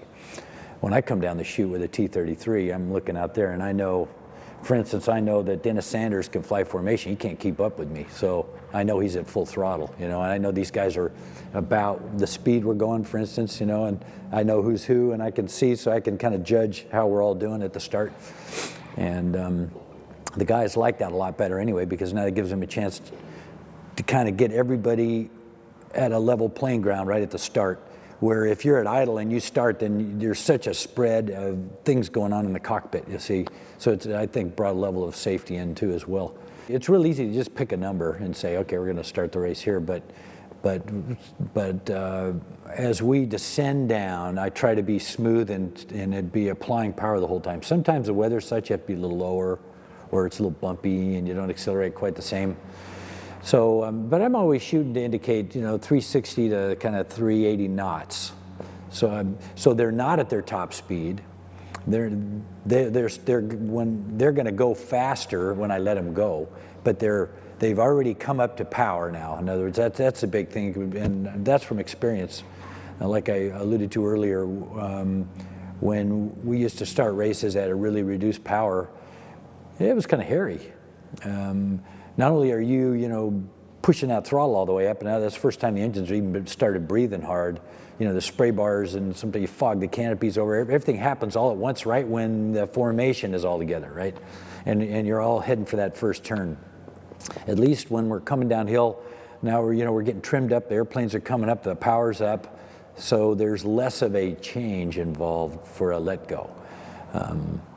And the airplanes are capable of it.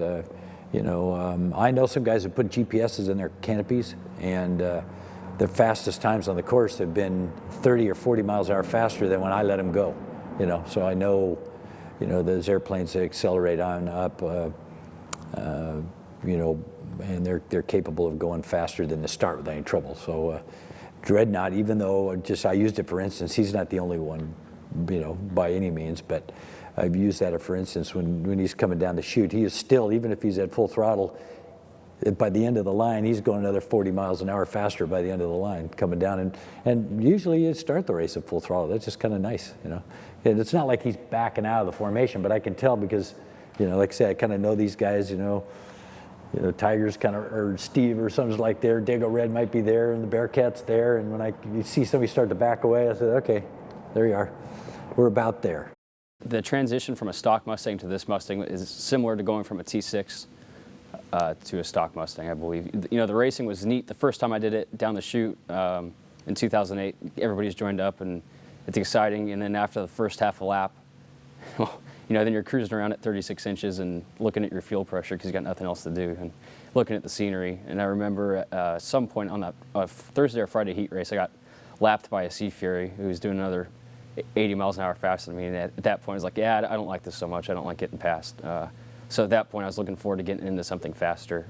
It was a big learning curve, and every flight was a learning experience. But for the most part, I just talk to Tiger, watch other people's race videos, you know, from their cockpit, and see how they fly the race course, and try and pick up on things they did well or things they could have done better, and then try and make my own plan of action. Oh boy. Well, you know, I'm a big radial man too. I've flown a lot of radials. I love radials. there's nothing like a Merlin that's producing twice the horsepower it was designed for, trying to rip its way out of the front of the Mustang as you go around the course. It's a thrill. I love Merlins.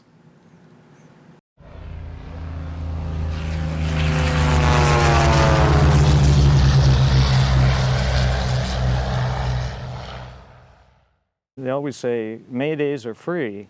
In other words, if you have a Mayday, or even if you don't have a Mayday, you know, and you're coming in the race isn't over and declare an emergency, it gives the ground crews a chance to practice. We're getting ready for the race, and he said, and I had the pole position, he was next, and he said, get ready because I push this button on my stick and I'll get 1,000 extra horsepower. And I said, wow, what is it? And he said, well, it's nitrous oxide. And so, at any rate, when the race started, we're line abreast, and he looked over at me and he waved and pushed the button, and he went, whoom, whoom, and blew all the cowling off his engine. So it was the 1,000 extra horsepower for about half a second? Yeah, something like that, because, boy, it really accelerated. I thought, wow. But then that was the end of that. Well, I've always wanted to win, and I was never satisfied in a race if I wasn't in the lead. So that always pushed me. If I was in the lead and the engine wasn't running quite right, I was quite conservative. If I was behind, I didn't care what the engine was doing. I wanted to get out in front, and if I blew the engine, I blew the engine. But I think that's the competitiveness that you see. You see at Reno with a lot of different guys. Back when Tiger and Lyle were going at it, you know, year after year, they were both campaigning strong airplanes. We haven't had that for a while, so I don't necessarily see myself as having a nemesis. You know, in addition to the fact we only have one race per year, you don't have that weekend head-to-head matches like NASCAR or Formula One. So I'm always kind of, you're trying to beat the track. You know, it seems like every time you go out there, you can never find that perfect lap. There's something you can do better. So it's really like a personal challenge to try and, you know, just nail a lap perfectly and, you know, get that 58-second lap. Wildest Mayday? I don't know, I've had a lot of them.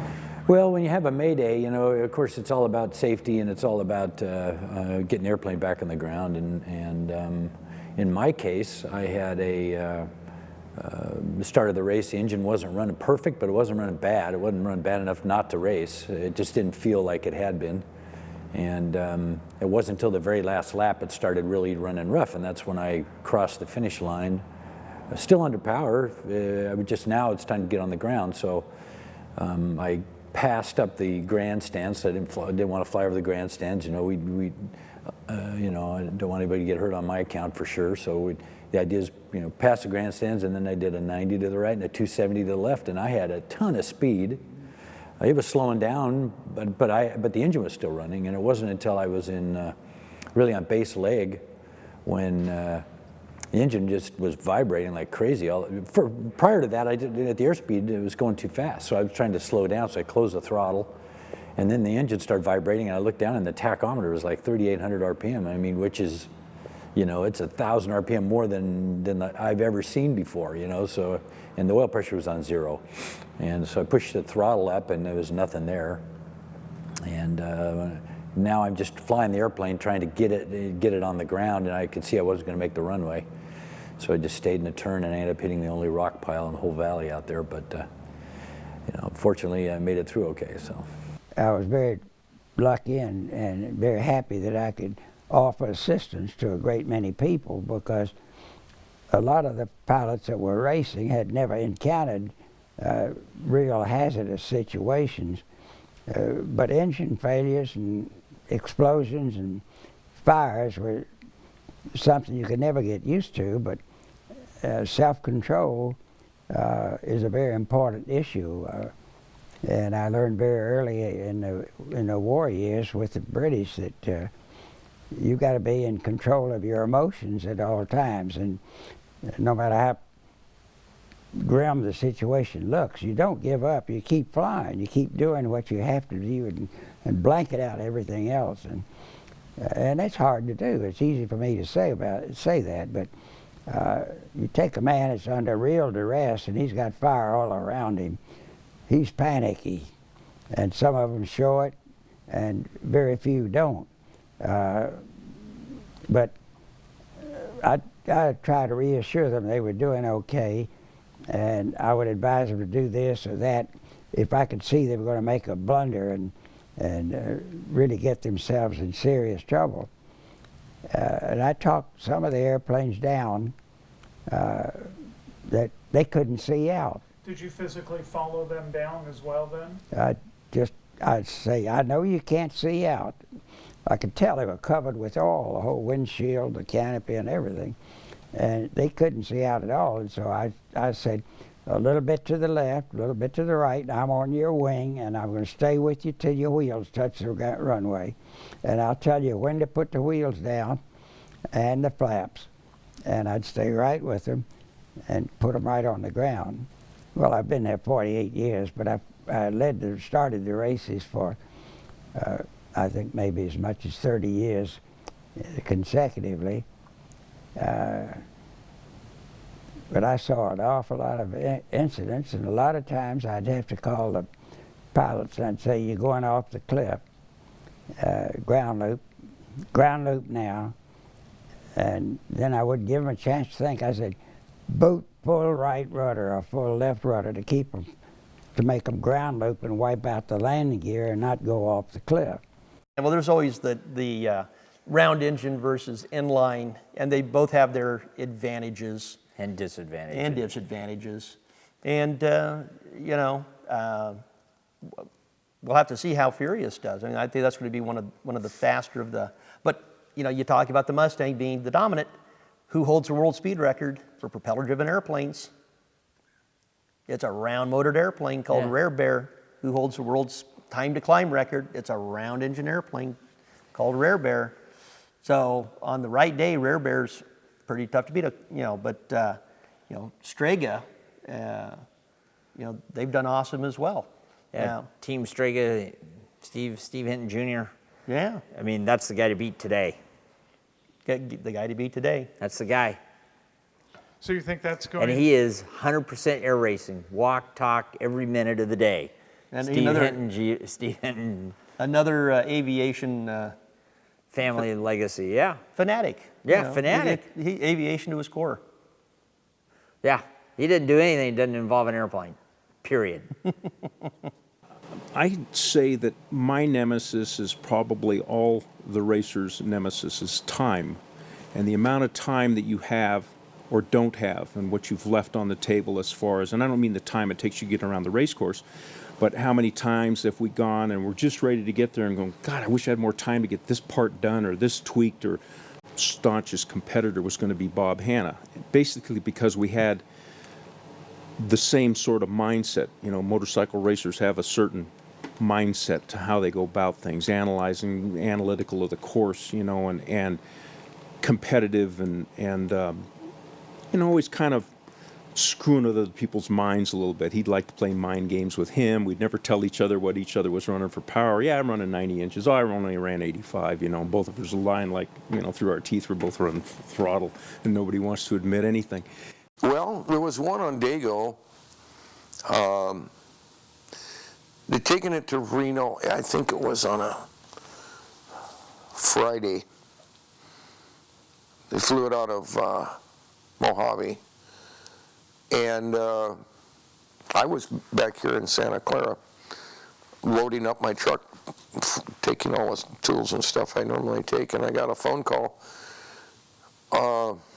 Saturday afternoon, and they had the airplane leveled. It was on a stand, and it fell off. And it damaged the scoop and the elevator, the left elevator, the left horizontal stabilizer, and the left side of the fuselage. So I loaded up some other tools, and I drove up there, and the guys were just petrified that I was going to come unglued, which doesn't solve anything. I mean, getting mad doesn't do anything but hurt yourself. And I guess I got there probably about I don't know, 3 or 4 in the morning, and I went to sleep in the truck, and they all came out early the next morning, and they're whispering, and they didn't know what to do. They were afraid of me, and sadly, they were afraid of me. And I never asked, you know, what happened or anything.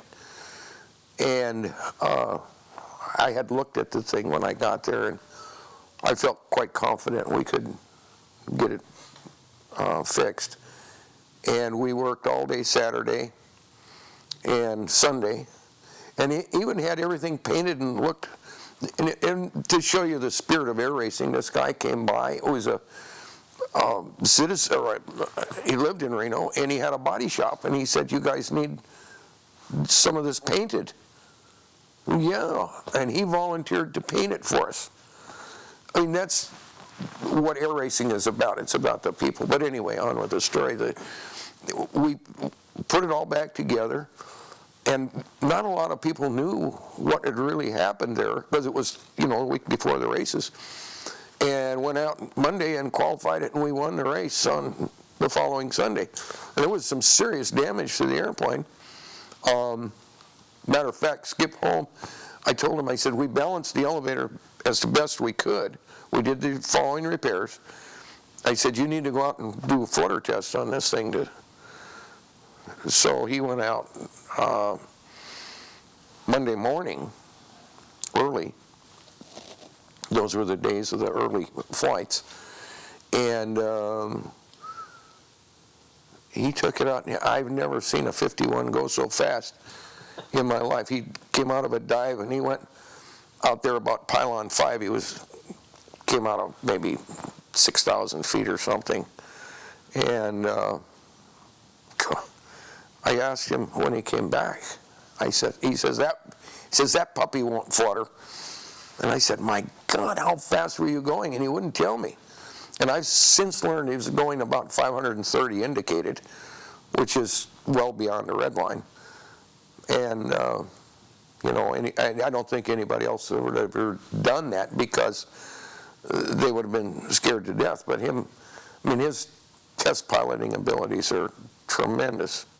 Bob Hoover was just a godsend to this air racing. He was so proficient a pilot, and he could see so much, everything going on. He would, after he started the race, an air start, he would pull up, just like the T-33 with Steve Hinton does today, and watch the race. And if anyone called an emergency, he would dive down and get next to him and look the airplane over, help him any way they could, help him with a forced landing. You know, you're getting a little bit low, you're a little bit high here, you might consider this.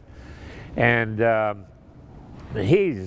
Bob, he saved many airplanes from going off the runway.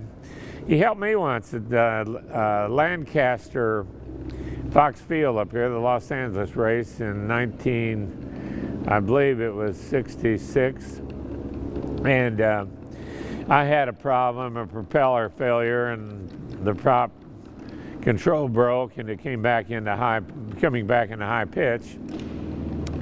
And I didn't realize what had happened. I pulled the prop back. I thought the engine was failing, and I thought I put it in a high pitch. So the procedure is to stay a little high, and when you want to get down, you push your prop forward. And when I pushed my prop forward, it didn't do anything. So I was real high, and I was trying to slip the airplane, do everything I could, and we had the prop set to almost feather, and when it was in full high pitch, and my flaps didn't come down at first because the airplane was windmilling so slow it didn't have enough hydraulic pressure. So with everything I was doing to try and get slowed down, I touched down, and probably with 2,500, 2,000 feet to go, well, no less than that. I'd say I was about to touch down when all of a sudden the flaps came down. As it got real slow airspeed, there was enough accumulated pressure apparently to put the flaps down. Now I ballooned up, and now I was going further down the runway. And I was down probably 1,500 feet from the end, and I saw a little fire road that went off about 20 degrees to the left. And I thought I'd take that road. I knew it wasn't going to get stopped because the P-51, the brakes are not very good on the original type brakes at all. Before I went off the end of the runway, Bob called and said, "Clay, you might consider opening your canopy," which was a real good idea that I had overlooked. And what he was thinking about, he thought I was probably going to go upside down out there with all the yucca trees, the sand dunes. But I took the road, but if I hadn't had the canopy open, there was no way I could have stayed on that road. There was only about 3 feet on each side. And sitting in the middle with the canopy closed, I could not have seen the road that good. But with the canopy open, you stick my head out one side, out the other, back and forth, and stayed on that road and didn't hurt a thing. And I thank Bob Hoover for the fact that I didn't end up out in the desert upside down. You have a whole lot of speed usually on the race course, and if your engine blows, you want to take that energy and get altitude. And once you have the altitude over the race course, you now have a lot of options to pick. You have the runways to pick and what have you. You also have the option, if the airplane's coming apart or if it's on fire, to get out of the airplane. So altitude's the first thing that you go for, and then pick a runway and slow the airplane to its best glide speed. And it makes it a lot easier to use judgment to make the runway. If you're going very fast and slowing and trying to make the runway and make it all happen right at last, that gets very difficult. So if you slow down to, in the Mustang, 150, 160 knots, it's a nice glide speed, and now you got a sense of your sink rate, and you're able to make your landing. A Mustang, a couple of numbers you want to remember in a Mustang is to make a 360-degree turn at 160 knots or 150 knots. Takes a little over 3,000 feet, about 3,500 feet. To make a 180-degree turn is going to take you 1,600 feet, 1,700 feet. So if you put yourself in one of those positions, either over the top of the runway with a 360 turn or downwind with a 180 turn with that altitude, you now know you have the energy to make a successful turn and land on the runway. So if you can break it down and get into those positions, you're going to make the runway. You're involved in the race, and so there's a lot going on, and you're thinking race, and you're thinking win, and you're thinking passing or whatever is required, and all of a sudden that all changes in a millisecond, and you're no longer a race pilot, and you have to put that through your head that you're now going to survive and make a forced landing, and that is difficult to stay in the real world, to stay, what's really happening, and if you do that, in most cases you're successful. Dago Red and Strega probably have been, in my era, those have been the two airplanes to beat all the time. The Rare Bear, of course, you never know when that thing will line, all the stars line up for that, because it's an amazing, capable airplane. It's got so much horsepower. Probably the Rare Bear. And it was because they hit a point in time where everything came together. They had a good pilot, a good airplane, and a good crew. And all good guys, and a lot of really neat things between us, the Rare Bear and the Strega. I mean, if they won, we gave them our champagne. If we won, they gave us their champagne. It was that kind of a relationship, and good people. But they were with the program.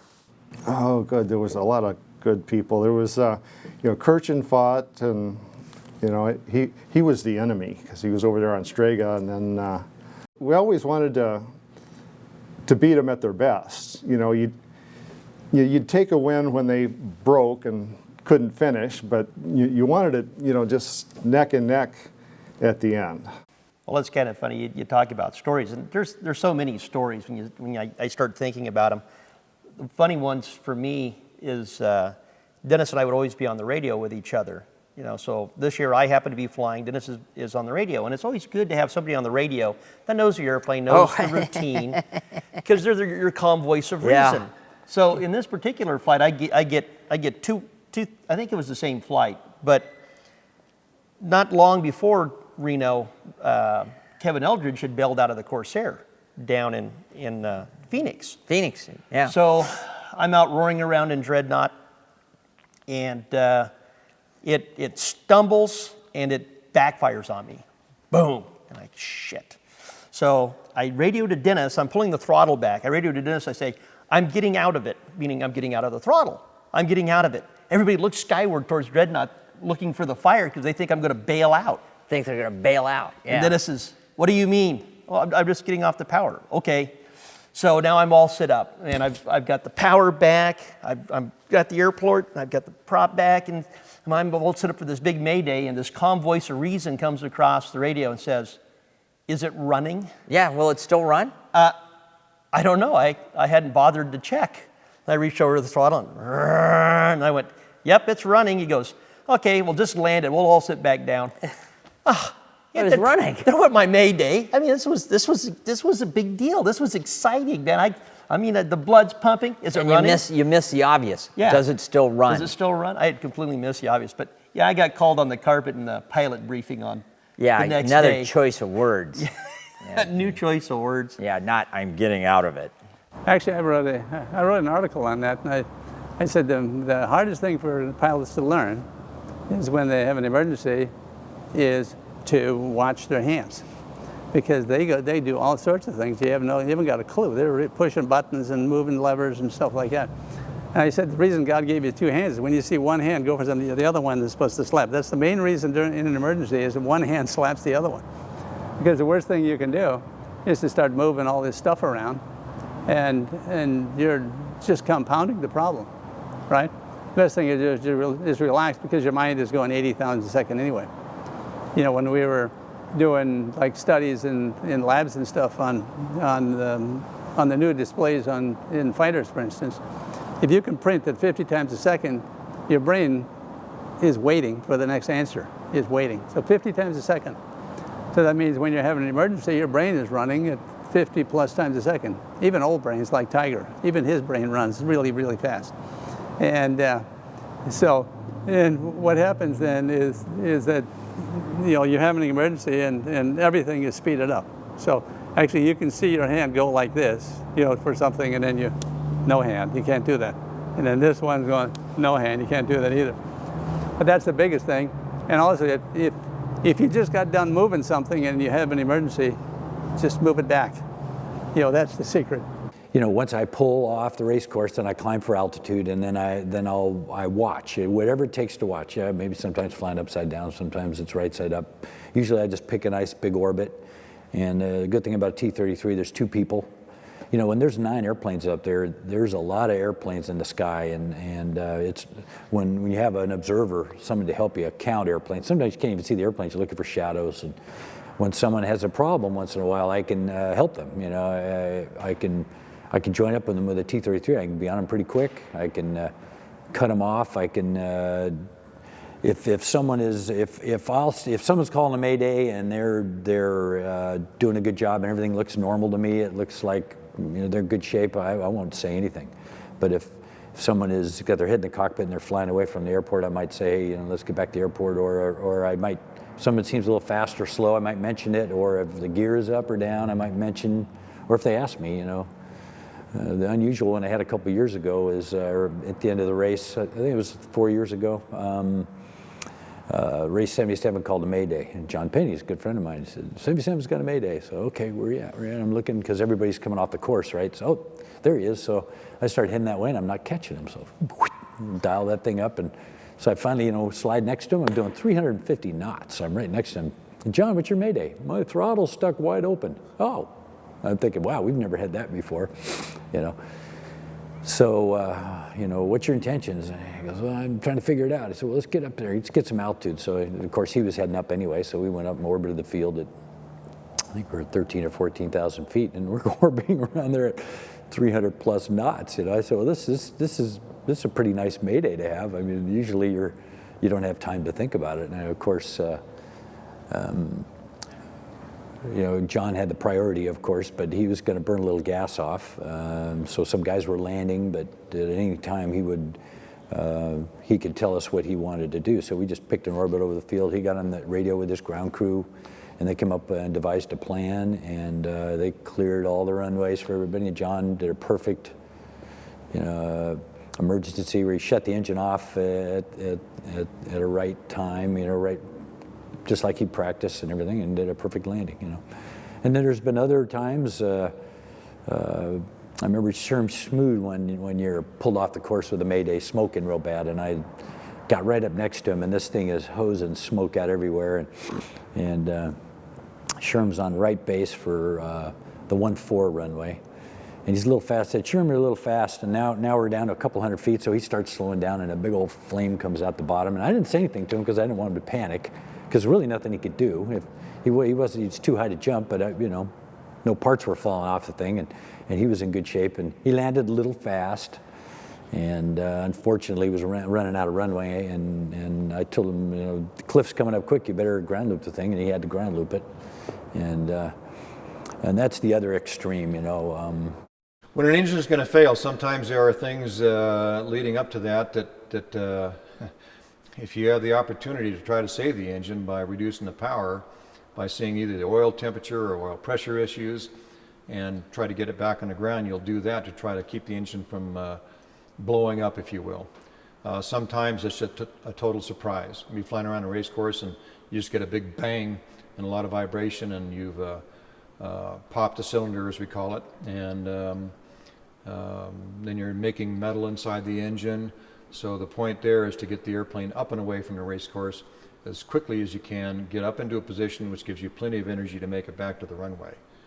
But you have to kind of look at the situation that exists at the time and the indications you're seeing on the engine instruments and the feel of the engine, whether or not it's vibrating badly, to help you make an assessment of just how dire the situation is. But in any case, you make the quickest assessment that you can, and try to get the airplane back on the ground as quickly as you can, safely.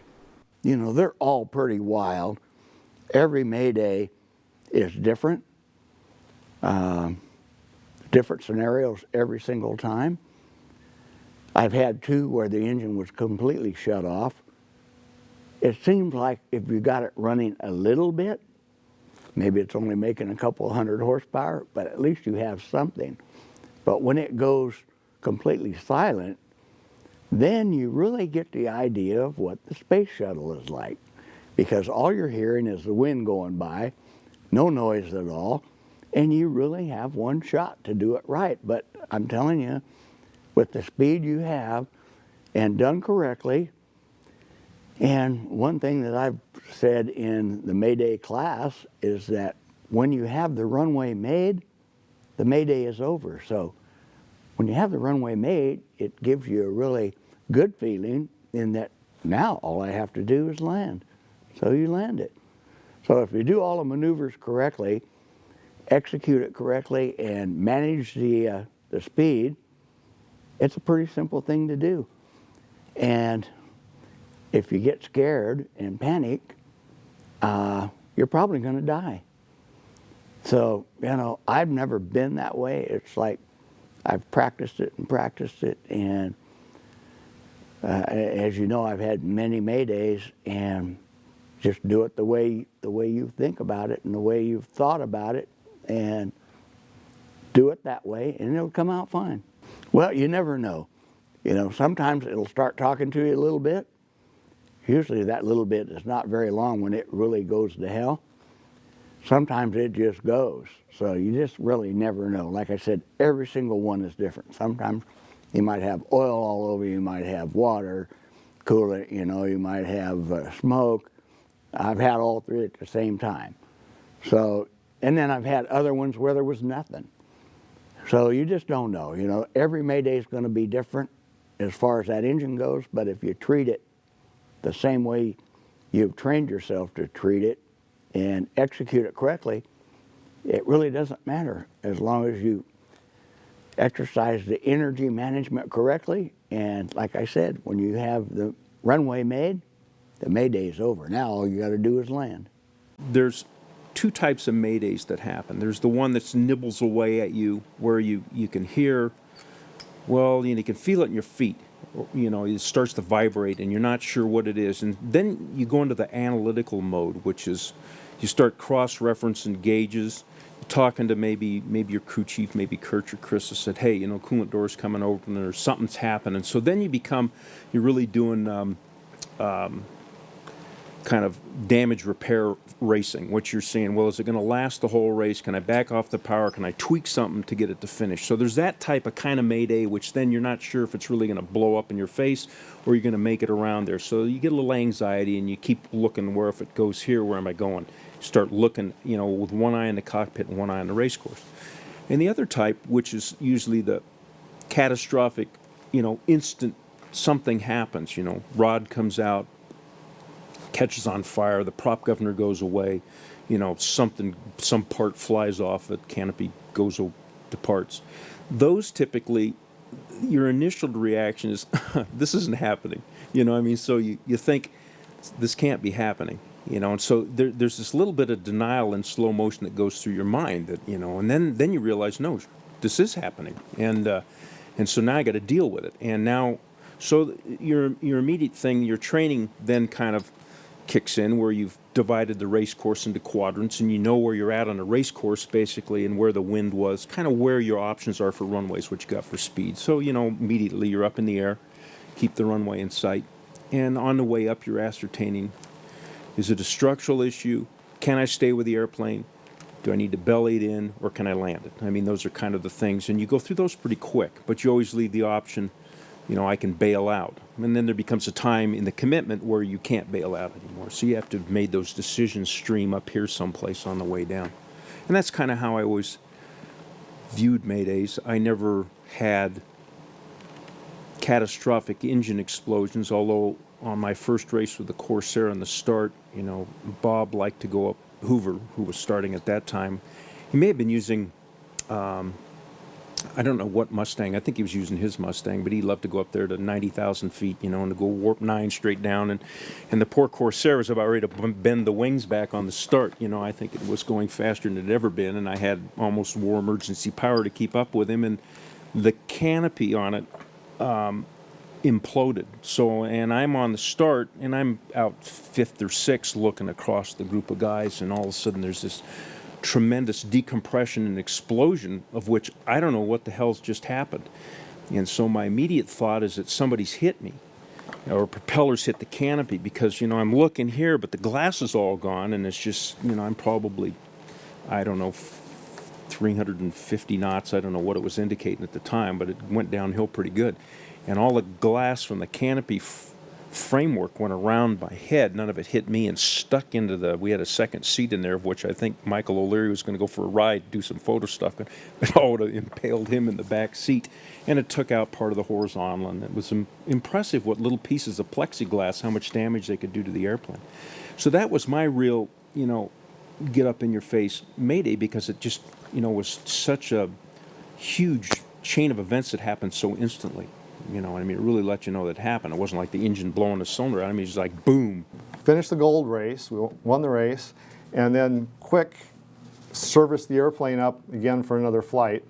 That was a quick turnaround. Everybody was out there, boom, boom, boom, got it all done, just like professional clockwork kind of stuff, and off he went. Now, my job when the airplane's in the air is I'm monitoring the telemetry. I kind of got my head down and watching all these numbers, and it's just numbers. You'd like to see nice little dials like the pilot has and everything, but it's just rows of numbers, and you have to know what each row means. And I'm watching. He's taking off, and I see the oil pressure go to 0.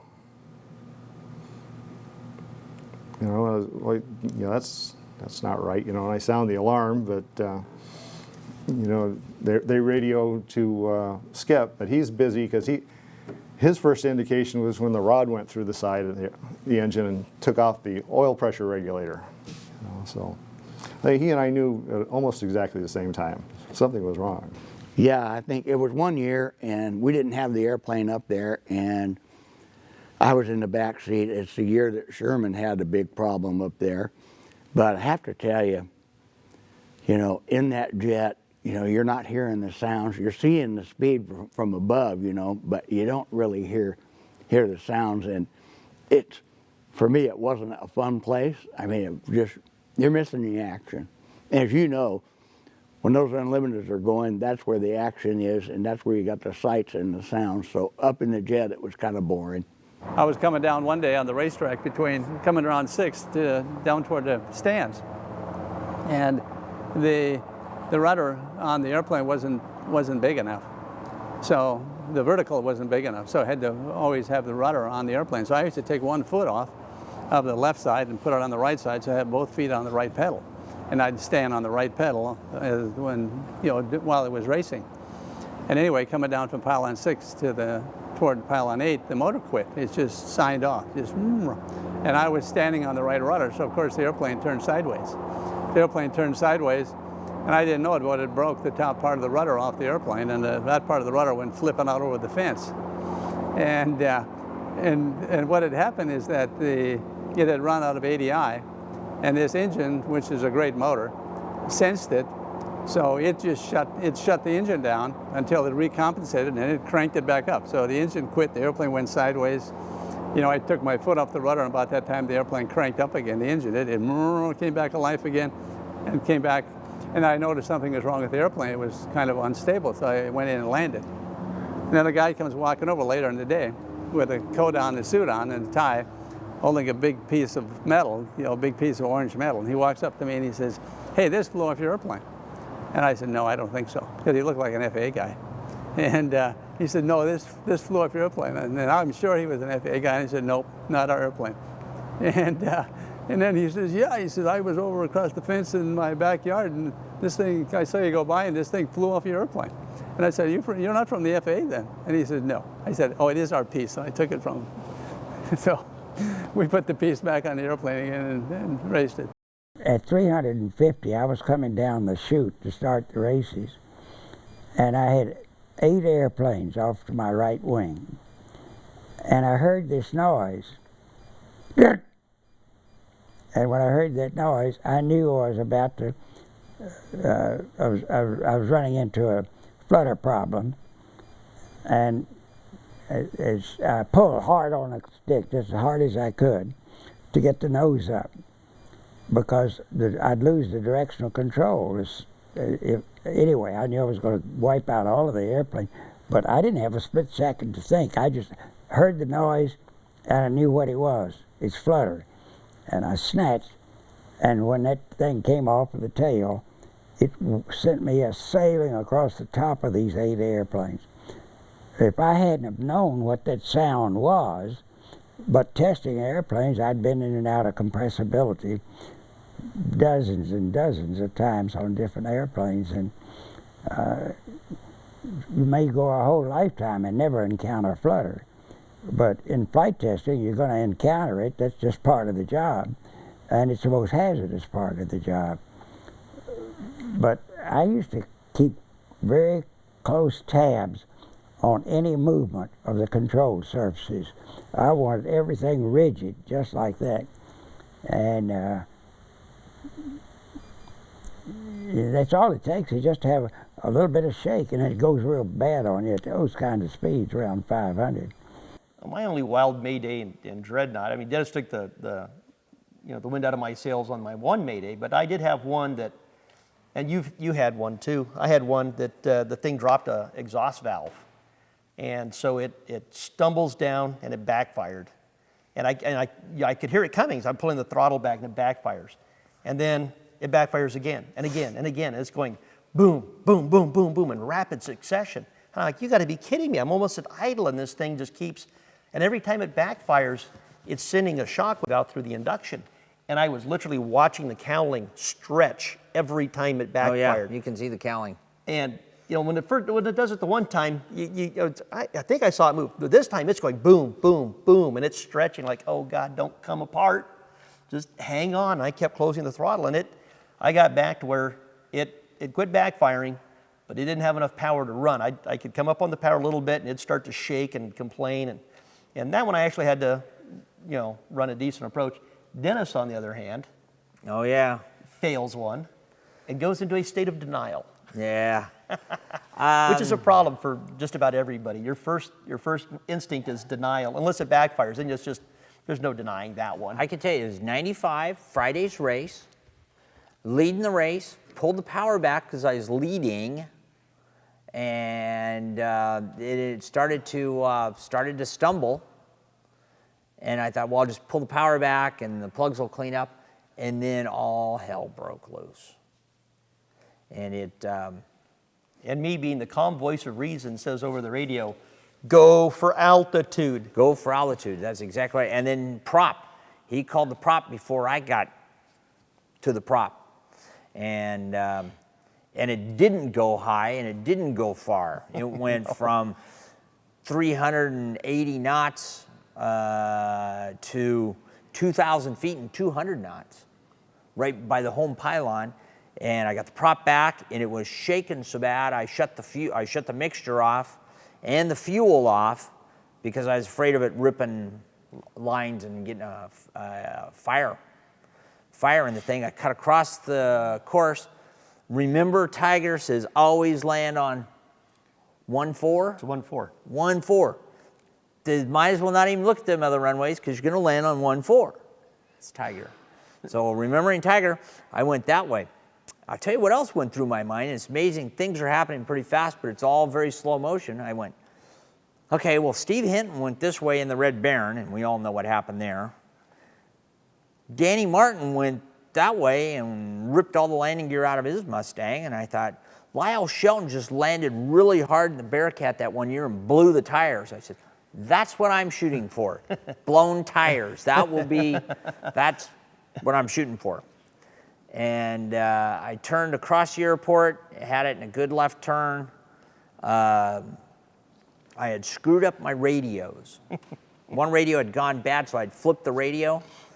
And I think I'm talking to the pits, but I'm actually talking to the grandstands. So I'm watching this thing. It's slow. It's in a good 60, 70 degree bank. And I'm going 70, 80 degrees. Airspeed. Watch your airspeed. And he's going back, I'm 130 knots or I'm 140 knots. No. I came back 200. 200. I was 200 on the base. I wouldn't know what he was saying because he wasn't transmitting to me. All I can do is I'm thinking, it goes through your mind, God, is he that busy? Is he that busy? He can't talk on the radio? So I just kept my airspeed. He kept answering, but I never heard him. He was on a different frequency.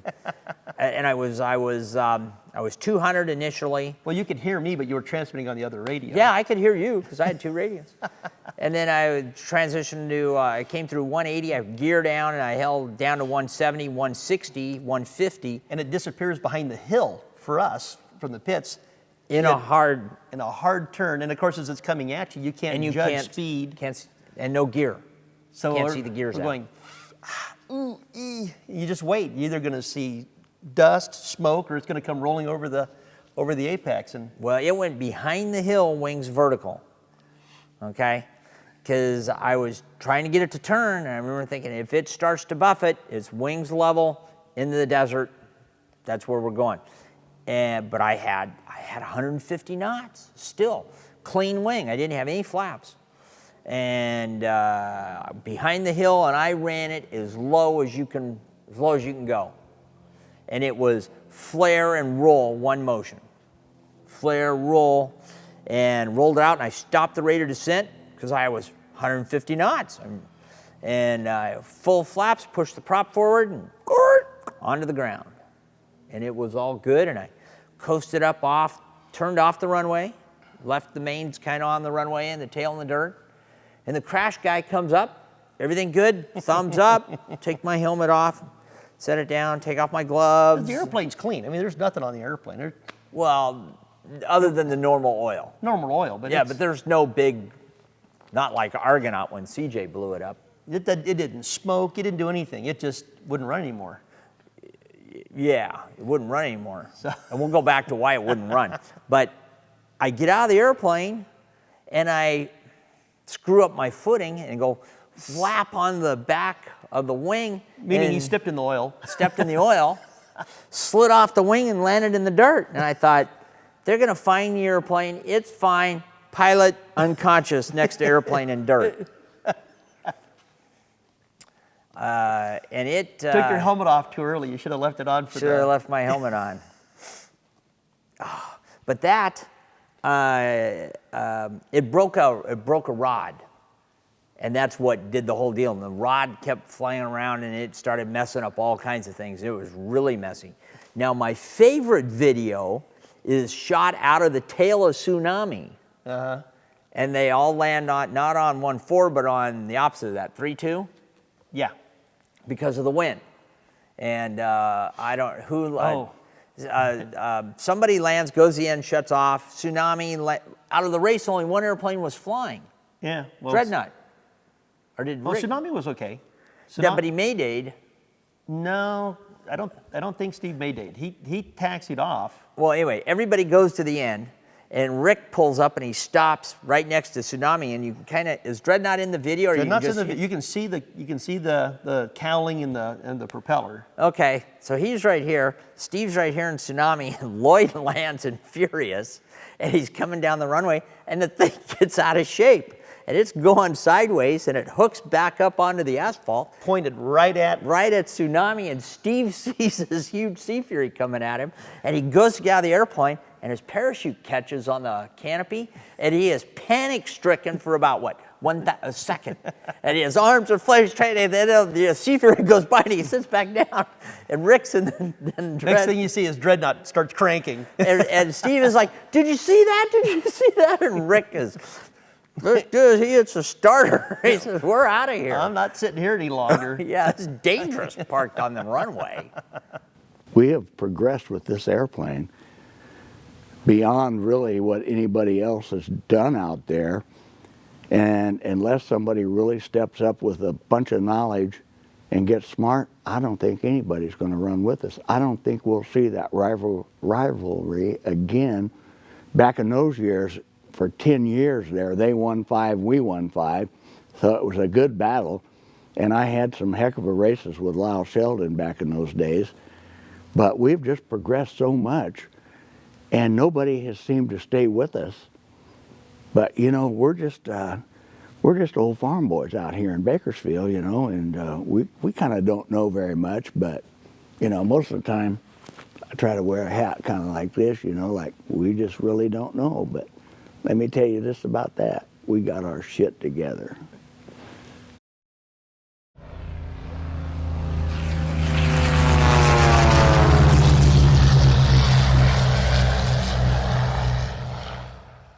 You talk about the pilots coming here for adrenaline. I will tell you that all the staff members here and our board members, it is our adrenaline to put this event on.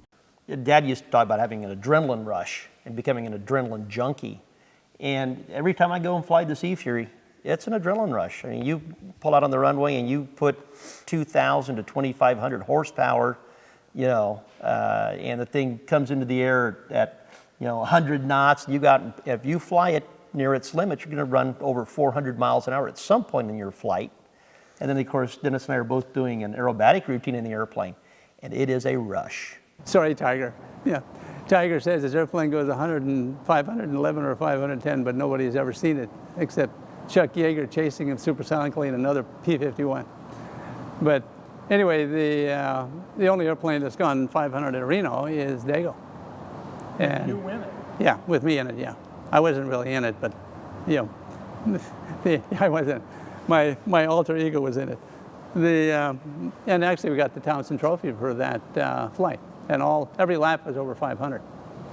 So you did the entire race at over 500 miles an hour? Yeah, yeah. And it's kind of a funny story. It turned out to be a perfect day with a perfect crew, perfect owner. The owner didn't know we were doing this, you know, because owners would never let you do it because they're not going to let your airplane go out there. They spend a lot of money getting these airplanes ready, and they're not letting you go out there and run that kind of power for a whole race. They came right in there and handcuffed me. But what actually had happened is the day before that I was standing right along the road there, you know, the main drive, our pit's usually right up against that, and it was a hot day, and I had a bottle of water in my hand, and up pulled Tom Robinson, who is the Assistant Chief of Police of Reno. And he's in his uniform, and I know he's hot, you know, and I'm kind of leaning in, talking to him, you know, and talking to him, and who knows what we're talking about. And then, I don't know what happened to me, man, but I just threw that water all over him. I wet him down good, and he was like, I can't believe you just did that. I said, yep, I did it. So I hosed him down really good. Well, the next day, he shows up with about 4 or 5 squad cars, and they come in there, and they throw me in one of those things. And of course, the fans around the area didn't know what was going on, you know. Well, so then they take me back behind the Lear hangar. In those days, it wasn't the rah-rah hangar at that point in time yet. And back there, they had maybe 50 officers, and they all hosed me down good, I'm telling you. And so they got me really good. So it was the payback. And I went down, there were an awful lot of people around, and Tom Camp, the president of the Unlimited Division, said, hey, Pete, come on over here. I want to talk to you for a minute. And I went over there and he said, okay, guys, Pete is here. I want you guys to know that the Unlimited Division is giving Pete an appreciation award for all the work that you've done for the people in the Unlimited Division since 1965. And to show our appreciation, we're making you a lifetime member of the Unlimited Division. And this is an award for all the help you've given all the planes and people here at Reno with your engineering and all the things you've done for the Unlimited Division. I was pretty tearful when I went up to pick up this beautiful trophy with an eagle on the top of it, and it was kind of a culmination when you can think that your peers thought enough of you to do that. Oh, it's great. Is it? Yes. We're very happy to be here on any course. Any unlimited course is a great course. Actually, I'd given up almost on being able to really race an unlimited gold airplane. And I was satisfied with what I had gotten to race up until that point. You know, at other venues, the Phoenix 500, and I'd raced, qualified the P-47 and raced the Mark 9 and the Mark 14. And I think what really brought that together was, you know, a friendship that I'd established with Bob Hanna, of course. We're very good friends. He, talking with Terry Bland, who had purchased the airplane from the Museum of Flying, and telling Terry that, you know, I was the best choice of pilot to operate the airplane. And so that made that period of time special. The second thing was that Dago, at that point, was probably at its, you know, close to its peak in development. David had spent an ungodly amount of gold coins on making that airplane go fast, and we had a really talented group of guys, and the airplane was really fast. And when I got a hold of it, you know, it was just a matter of fine-tuning and putting together a crew. And so the difficulty for me was really establishing a crew of guys that could support me being in the airplane. Normally I had acted a lot of times as a race team manager, and so it was my job to download information and disseminate it to crew guys. And when you're a pilot, you really have to focus on flying the airplane and being the one that gives the information to the crew and let them disseminate how it should be worked on. There's a certain infection that you get caught up in air racing and with the Reno Air Races. I'm just like the fan. I love the event. I'm dedicated to the event, and there's a lot of excitement and self-satisfaction in being engaged with the volunteers and everyone that makes this event happen every year. That's inspiring. Bill said, well, we have to take the airplane to Everett, where Chuck Lyford had an operation, and we're going to put a drop thing into it. So he said, you fly to Everett. I said, Bill, I've never been in FADF. I said, no problem. So he showed me how, and I started taxiing. There was no left brake. I said, Bill, he said, you don't need any brakes. I said, Bill.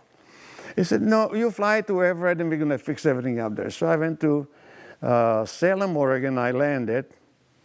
And after landing, with my luck, there was a crosswind, and I was still on the runway, but the airplane started going gently to the right, so I know I'm going to go in the bushes. But I was doing like a 15, 20 miles an hour, and they had haystacks. They just cut the grass and put a haystacks. And I remember like yesterday, next thing I know, the grass was flying all over the cockpit. I hit the haystack with the propeller. Of course, no damage. So they fixed it, and Chuck Lyford, then he flew it later on to Everett, and we got it ready for the cross country. And they fixed the left brake? Yeah, oh yeah, they fixed the brake. Well, that's what I'm not out there for. I'm out there to blow the competition off. Oh, what are we doing? Oh, yeah. Yeah. I thought you were only supposed to do that in the air. This guy, No. This guy built my plane, and now I got to fly. Now he's going to try to whip my ass. It's actually the closest we've been with the two airplanes. I was going to say, did you leave something out of his so yours goes just a little bit faster? No, actually his is going faster than ours right now. Last year, unfortunately, we were separated because of one low flying. I hate that when those guys do that. Yeah. They need to talk to those unlimited pilots. Troublemakers. Like Bill Rangechild. Go talk to him. So now, this will be the first time the two airplanes have been in the same race, so it'll be fun to watch. Because they're built by, both built by myself and my brother. They're identical in every way, except for one's a single seat and one's a dual seat. And the guy who taught me how to fly, I'm the one that actually checked him out in the Seafarer. Got him all going and checked him out. We actually flew a couple different ones, but checked him out in his airplane. So. he's on my left wing. Yeah. Be afraid. Yeah, well, just remember, follow me. Mike wanted to win. Brian and I we've already won. We had kind of backed back down, and so our whole thrust was to get the customer to win. There was never a question of that, and we poured in every ounce that we knew how to do went into Mike Brown's airplane, and he was absolutely first. And we got his airplane done, and I was doing the flight test with the airplane, and it had stability issues. And we went back to our aerodynamics guy, Bob Smith, who's Douglas guy, and we could talk whole time on Bob Smith. He was also did all the flight engineering data for Douglas. He said, you got to put a smaller propeller, less blade area on the airplane. Brian and I went to our personal airplane Argonaut, pulled the prop blades. We didn't change the hub because it has different pitch settings. But we pulled the blades out of our airplane that night, put them in Mike's racer, did the flight tests the next day, and then left for the races. And stuck some wider quarter blades back in. Yeah, and we took Argonaut. the blades out of Mike's prop, put them in our airplane, and it went slow. It went slower. It went slower. Our airplane went slower with a bigger propeller because the propeller upsets the stability of the airplane, and the airplane starts to hunt in yaw. You hear Mike Brown taking off right now. PC-7. PC-7, going to the office. Well, the thing yaws, and when it yaws, it puts the whole side of the fuselage into the wind, so you go slow. An aero goes faster going straight. If it's wiggling or wobbling around, it goes slow. Mike moved from Carson City to here to be next to the Air Racer being built, lived with his Air Racer, and his house and his Air Racer are 1,000 feet apart. And he was with us, and on any given day, we'd all go flying. He lived and breathed air racing. When he was in it, he was serious. Yeah, he was as fanatical, driven, inspired. What happened was Darrell was winning every year, and we were the Lockheed engineers that were effectively racing. The engineers and Darrell from Lockheed were racing against the engineers from Boeing and with Chuck Lyford, and he kept blowing his engines up because he liked this nitrous oxide stuff that they use in the unlimited hydroplanes up in Seattle, and he got a little greedy on how much he wanted to punch the button with. And Darrell had mentioned that he one of the years he punched the button for 1,000 horsepower, and of course the rods wouldn't take that, and it pitched a hole through the engine so big that they were passing a football through it after it landed on the ground, and they got it cleaned up a little bit. Darrell won the races, and finally Darrell says, you better go help some of the other people, because I don't think that these guys know what they're doing, and that you and Bruce need to help some of the other people so there can continue to be races. And then every time that somebody came along wanting to build a new airplane, they said, well, we need to build an airplane faster than the previous ones. It's a whole different deal being on the ground, and of course, you know, we're watching Steve the whole time, and you know, I'm probably in there with him to some degree, but on the other hand, I'm on the ground, so it's like, you know, and of course he's done a good job. Hasn't had any maydays. Hopefully he won't have any, but we've done a lot of training on that, and we never stop with that. But it's a whole different aspect being on the ground. It's if one was to get nervous, that would probably be the time to get nervous, because when you have control of it, you know what's happening. When you don't have control, you know, you're just hoping everything works out all right. And I remember some of the crew guys back in my day, when we would win, yeah, but you get all the notoriety. And I said, yeah, but when you're looking through those binoculars, and when that thing's smoking and I'm coming down, all you're saying is, hope he makes it. It's kind of the same thing other than on the farm.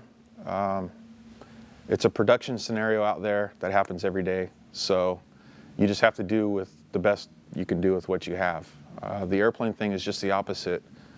It has to be perfect always. I've seen Tiger do some things on the farm that were pretty crazy. But he gives me free rein to do whatever I want with the airplane. It just has to be perfect. So I think probably this is a reflection of his perfection as well, whereas you can't get that on the farm because that machine has to go to work that night or the next morning. So it's just get it going and keep it going. And the airplane, on the other hand, like I said, just has to be perfect. So maybe this is kind of his way of doing it the best way he can out here. Tiger didn't even race the first year we raced Dago. And that was the reason that I left Strega. Tiger wasn't going to race. And you wanted to be there. Of course. Well, you can't win if you don't go. Well, there's a number of them. Of course, winning in '82 was special, and we had a special group of guys, and we were sort of behind the eight ball the whole year with the airplane. I mean, we were painting the airplane when we took it to Reno that year, and I just done a few test flights on it, and we were breaking the motor in, and probably shouldn't have won, but just everything fell together, and a lot of it had to do with the talent that I had on the team that I was with. Will, young guy, good guy, very good friend of mine. The first year I was there, I think it was 2009, and Will had not gone real fast. You know, he has his yak and he's puttered around up there, but not gotten really up to speed. I think maybe he'd gone, you know, like 4:30 or 40 or something. And he was like all young guys, just give it to me. You know, and he goes out, he wanted to qualify at some astronomical power setting. I says, it's just wanting a top 5, just calm down. Then I don't know, we qualified at 90 inches or something, not a big power setting. And the airplane was much faster than he'd ever had it. I mean, he never had the ability to go as fast as it was capable of. So I was bringing him up a little at a time, and I think it was a Friday race, I upped the power a little bit. I said, you can go more power. And he came back, and of course Will is as honest as it gets. He came back and his eyes are as big as saucers. It's just, oh my God, it's a whole different world. I said, Will, that's what I've been trying to tell you. You know, you just want to believe it. You're like all teenagers. You want to go, you know, give it all to me right now. And I said, you got to sneak up on this. It's a whole different animal. When you go from 450 to 480 miles an hour, that's a different world. Stupidity, basically. I don't know. I was just motivated to break the record, and so I built this 104 and gave it a shot. Anyway, I survived. You know, I'm getting too old for this stuff. The Unlimiteds, that's what does it for me. you know, just watching it on the ground, hearing the sights and the sounds, the smells of them. That's the worst part about flying, is I don't get to hear it. So a lot of times LD queues up the microphone, you know, a quarter of a lap ahead, so I can hear the airplane, and that, you know, it gets my blood pumping. But the you know, the biplanes and the Formula Ones, there's a lot of creativity that goes into those classes, and it's pretty amazing to watch. And the jets don't really do it for me. You know, it's just suck and blow and go around the race course. So the Unlimiteds, there's so many dynamics that go into it, and it's finely tuned. You know, one little mistake can blow the engine up. So it's a combination of the hands-on mechanical side of the airplane as well as the flying.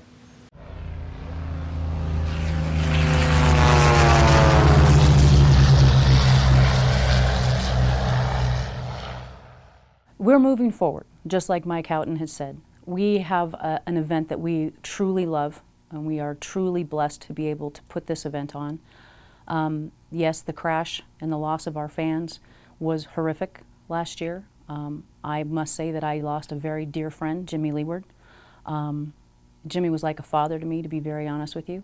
And to lose him and to lose our fans was devastating to all of us, to this community. This community relies on this event. It is the largest special event here in Reno, and we pride ourselves on putting on a world-class event for the world to enjoy, because we do have international fans as well as race pilots that come here. And for us, we feel that this community deserves and needs this event to happen, and we need the legacy of our fans to go on. So that's it. I'd like to see a good race with all the airplanes out there and the sport to continue forward from where it's at. I think it's got some dark hours to deal with, you know, and they may have to limit what speeds are and course shapes and sizes, but they'll eventually work through that. They have in the past. I mean, you know, people follow motorsports. There's been catastrophic events happen in many of them. Yeah, Reno Air Racing is the fastest motorsport in the world. There's no doubt about it. It's undisputed. And the issue I think that air racing has is that it's just coverage. With one event a year, it's really hard to claim anything about, you know, it being a, you know, it's just a one-time event. That's why it's always stacked up as an air show. You know, in past years, back in the 80s, we formed a corporation. The owners formed a corporation, Air Racing Unlimited Corporation, and we tried to put on some air races. And as a group, we raised some money and tried air race in Denver. We tried one in Texas. We tried one up in Canada through different promoters, and you know, it just didn't catch on. Reno is such a unique place geographically. It's a beautiful spot for an air race. You got the mountains in the background. When airplanes are just flying around without a background to them, you don't really appreciate how fast they're going. Well, in my opinion, it's they've got to deal with the Mach limit of these airplanes. If they don't do it, the airplane is just going to stay at the same speed, because the fast air racers today are up against the Mach limit.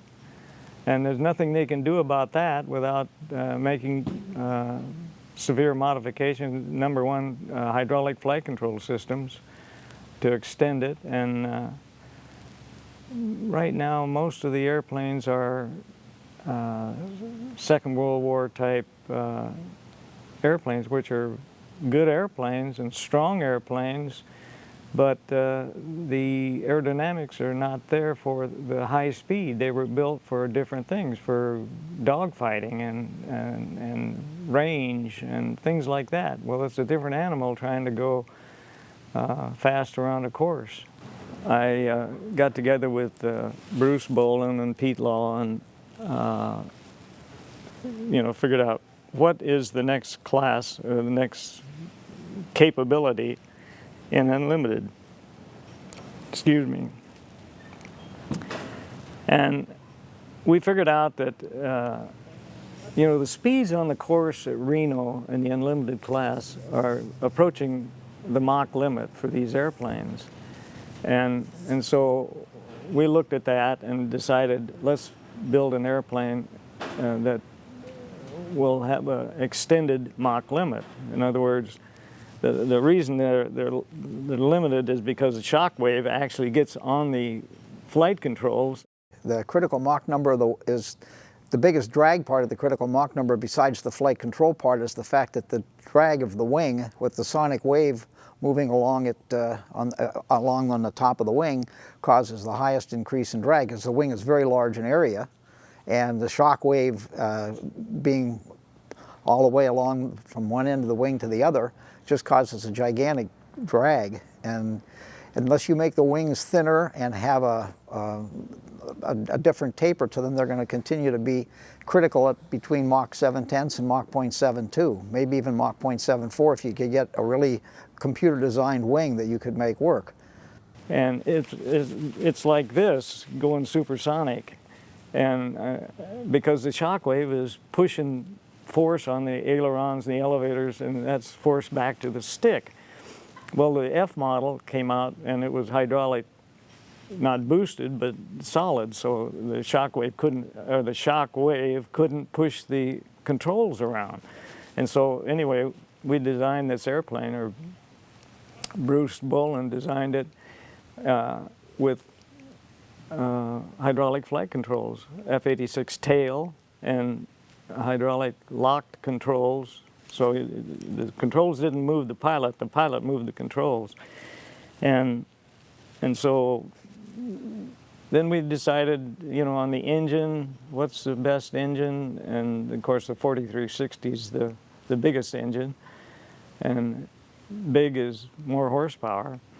And the propeller is off a Lockheed Electra, which is at that time and probably still the highest and fastest flying propeller in the in any aircraft. So we put this all together. I went to Bruce and I said, "What kind of wing do we need?" And he said, "Well, if you can get an F9F wing, straight wing."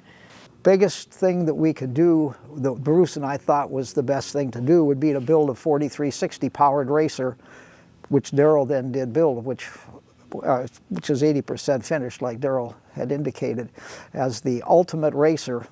And there are other people who are trying to make their airplanes faster, and if they ask me what I know, I can tell them what to do internally. But Bruce was the aerodynamics guy and the structures guy, and he passed away in '95, so I don't have him to be asking, because we always worked together. I'd tell him my ideas for doing my stuff, and he'd mull that over, and then he'd mention this stuff that he was going to do aerodynamically, and I didn't know anything about aero, but he was logical in how he explained it to me.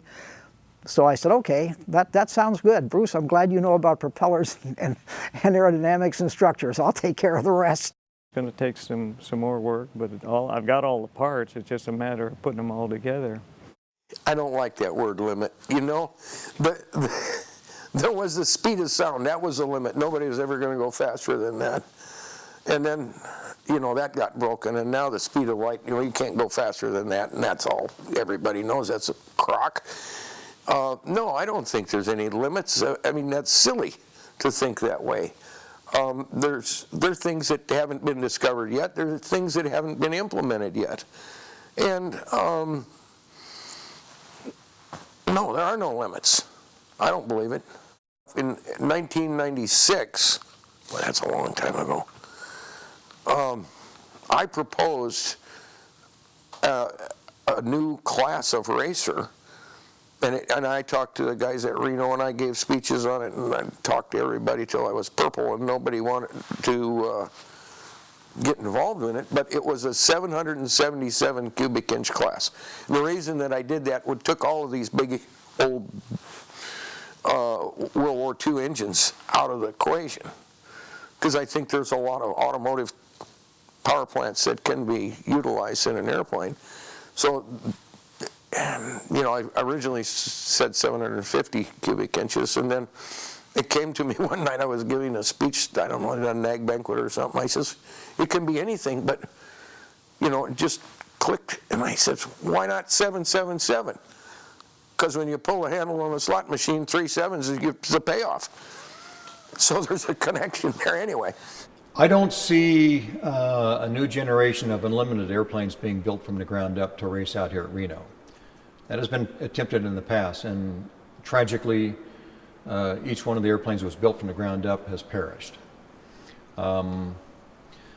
But the way I see air racing going, there's going to be probably some more constraints as a result of the tragedy we had in losing our good friend and fellow racer Jimmy Leeward last year. There are going to be some constraints on course design, on what we can do on the race course. It may actually end up slowing the race down a little bit because of tighter constraints on the race course to increase the safety for the spectators out there. You can get a little bit more out of the engines probably. It's pushing them pretty hard. If you look at the cylinder pressures in the Merlins, like we're running them now, it's right up there with the top fuel dragsters. So that's pretty close to the limit. The airframes, you know, the Bearcat, the wing is Mach limited and getting into that range.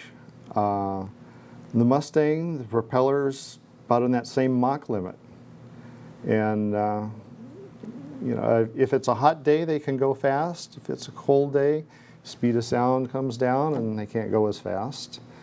I don't know that they're going to get much faster. A good analogy would be like Greenemeyer flying in the Unlimiteds and then Greenemeyer going to the sport class. You know, he went to the sport class with kind of the same philosophy as when he was flying in the Unlimited. You just get a giant motor on a little airplane and push the power up. And it goes around, you know, goes around a circle pretty quick. They got really good at sealing airframes. Oh yeah, and Dago. You know, Wagga Wagga learned a lot about how to seal an airplane, and the less air leakage you have, the faster you're going to go. And so that's what they're working on, because you know, horsepower can only go so far. You get a lot better if you can clean up the aerodynamics. Yeah, get rid of the aerodynamics. As far as home built, you might say, or airplanes built just for Unlimiteds, I don't believe you're going to see that. There's been 2 attempts made, the Pond Racer and Tsunami. I think it could evolve into something like NASCAR, you know, where I don't think it'll ever be jets, because there's no jets, you can always make them go faster. You know, a 500-mile-an-hour jet is not a fast jet. You know, an L-39, this thing, that's a slow jet.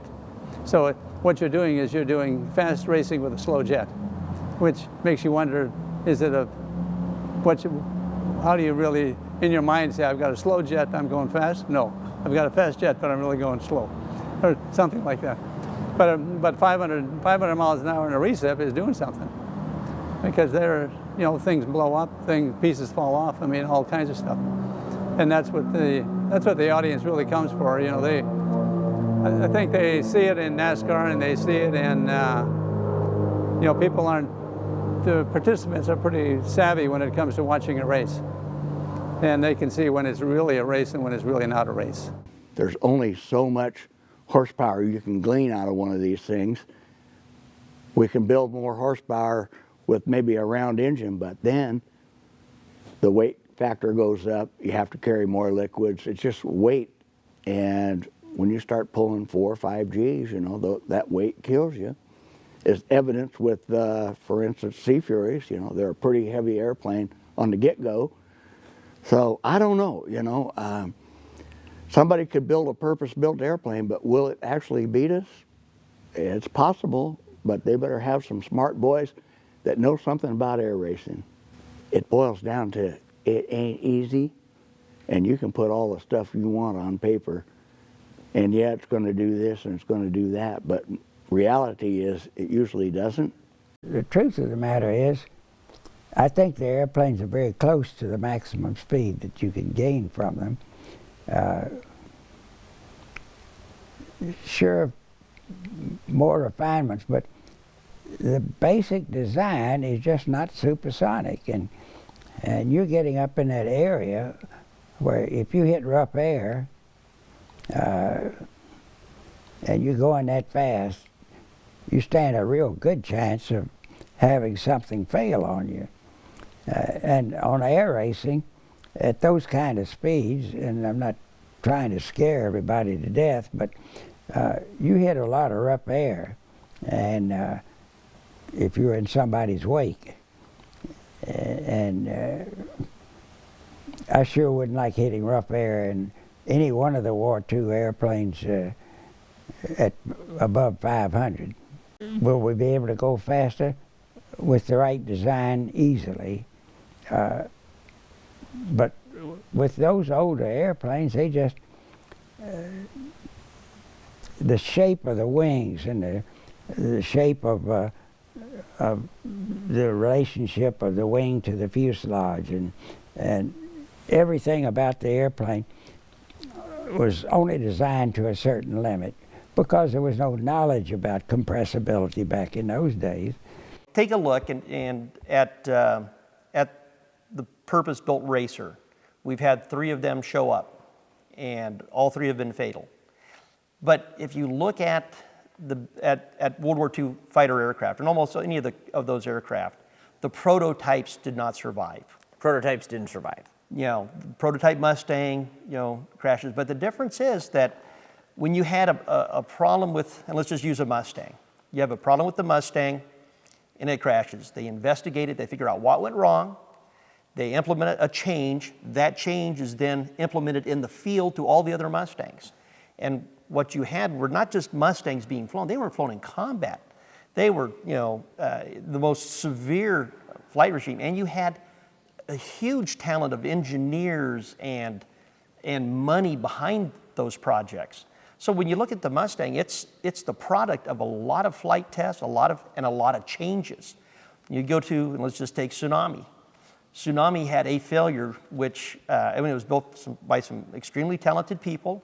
It had a failure of a very minor component, wound up retracting a flap, and it makes 1.5 to impact. Rolls, yeah. To impact. But that's it. If that was done. If that was you know, if you were compared to the Mustang could have had the same failure. Oh, they did. And they found the failure, they fixed it, they implemented a change, and that change went into all the other Mustangs, and then every problem that showed up was corrected. There is a difference. There was one prototype Tsunami. It's gone. There'll probably never be another one. So I don't see, you know, the purpose-built airplanes.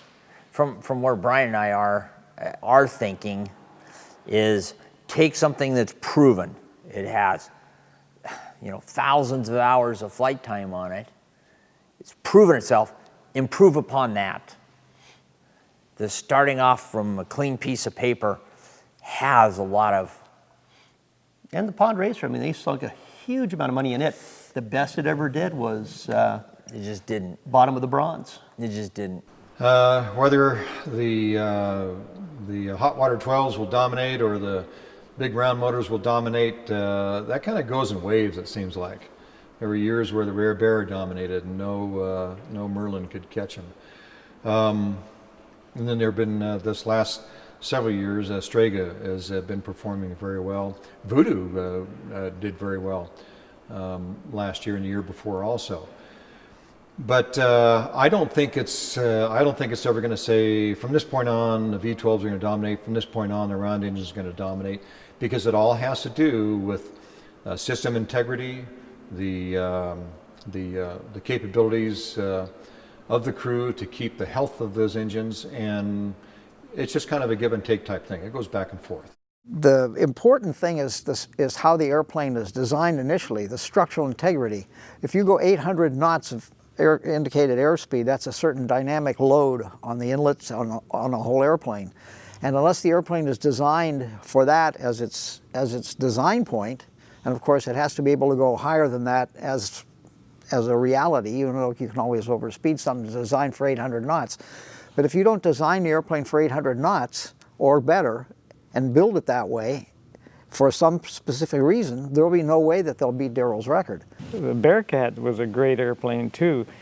I've flown the P-51, and you gotta have a really strong right leg to fly the 51, but the Bearcat is a kiddie car. So it's hard to say this airplane is better than that airplane because they all have fine qualities. I just want a prop job that goes Mach 1. I love the comment somebody asked Earl Greenmeyer. He was building up the Shockwave. Shockwave. And they said, well, why did you put a 4360 in it? Yeah. They don't make a... They don't make a 5360 or something. Yeah. If there was a bigger motor, I'd stick it in there. Yeah. I want to see the Mustangs and the Bearcats, you know, on the race. The purpose-built racer, I personally probably wouldn't be as excited about. You know, that said, you know, until it happens, who knows? But to see the old World War II airplanes do their thing, that's a thrill. At the upper end of the scale, I think you'll still see the warbirds, and mainly it's the amount of development that's needed to get an airplane to that standpoint. You know, like to build a one-off propeller. You know, you don't realize the millions of hours that have been flown on a Hamilton Standard. We kind of know where the limits are of that prop, you know, whether it's been an overspeed that Skip's done on Genie or overspeed that Bob Hanna's done with Voodoo, where the prop, you know, it's unbelievable the stress that it will take, you know, and if that would have been some sky prop or some other composite, you know, wonder, and through a blade, you know, it may rip the whole nose case and the whole engine out of the airplane. You see what happens in Formula One. So expanding that thought process, you know, it's hard for the costs involved to develop an airplane that's as well developed as the Mustang or the Bearcat or the Sea Fury. You know, they've just got millions of hours of test flying. We know where the limits are with them. Corsair fever has hit the shop. Brian and I just got a Corsair project, and that is our new passion. It'll never replace Sea Furies, but that's what for everybody listening, we're looking for Corsair parts. Things are being done, but we can't talk about them. You know how that is. You have to have those kinds of things continuously going on. Things are being developed in the aircraft field, and I wouldn't want to mention anything about what is going on, but there's still things going on, and I'm still involved with it. You know, just that I hope air racing continues. I know we had the tragedy with Jimmy Liebert last year, and it would be a shame if that does end air racing, because I think air racing is a safe sport for the public. That said, every venue in racing has had problems.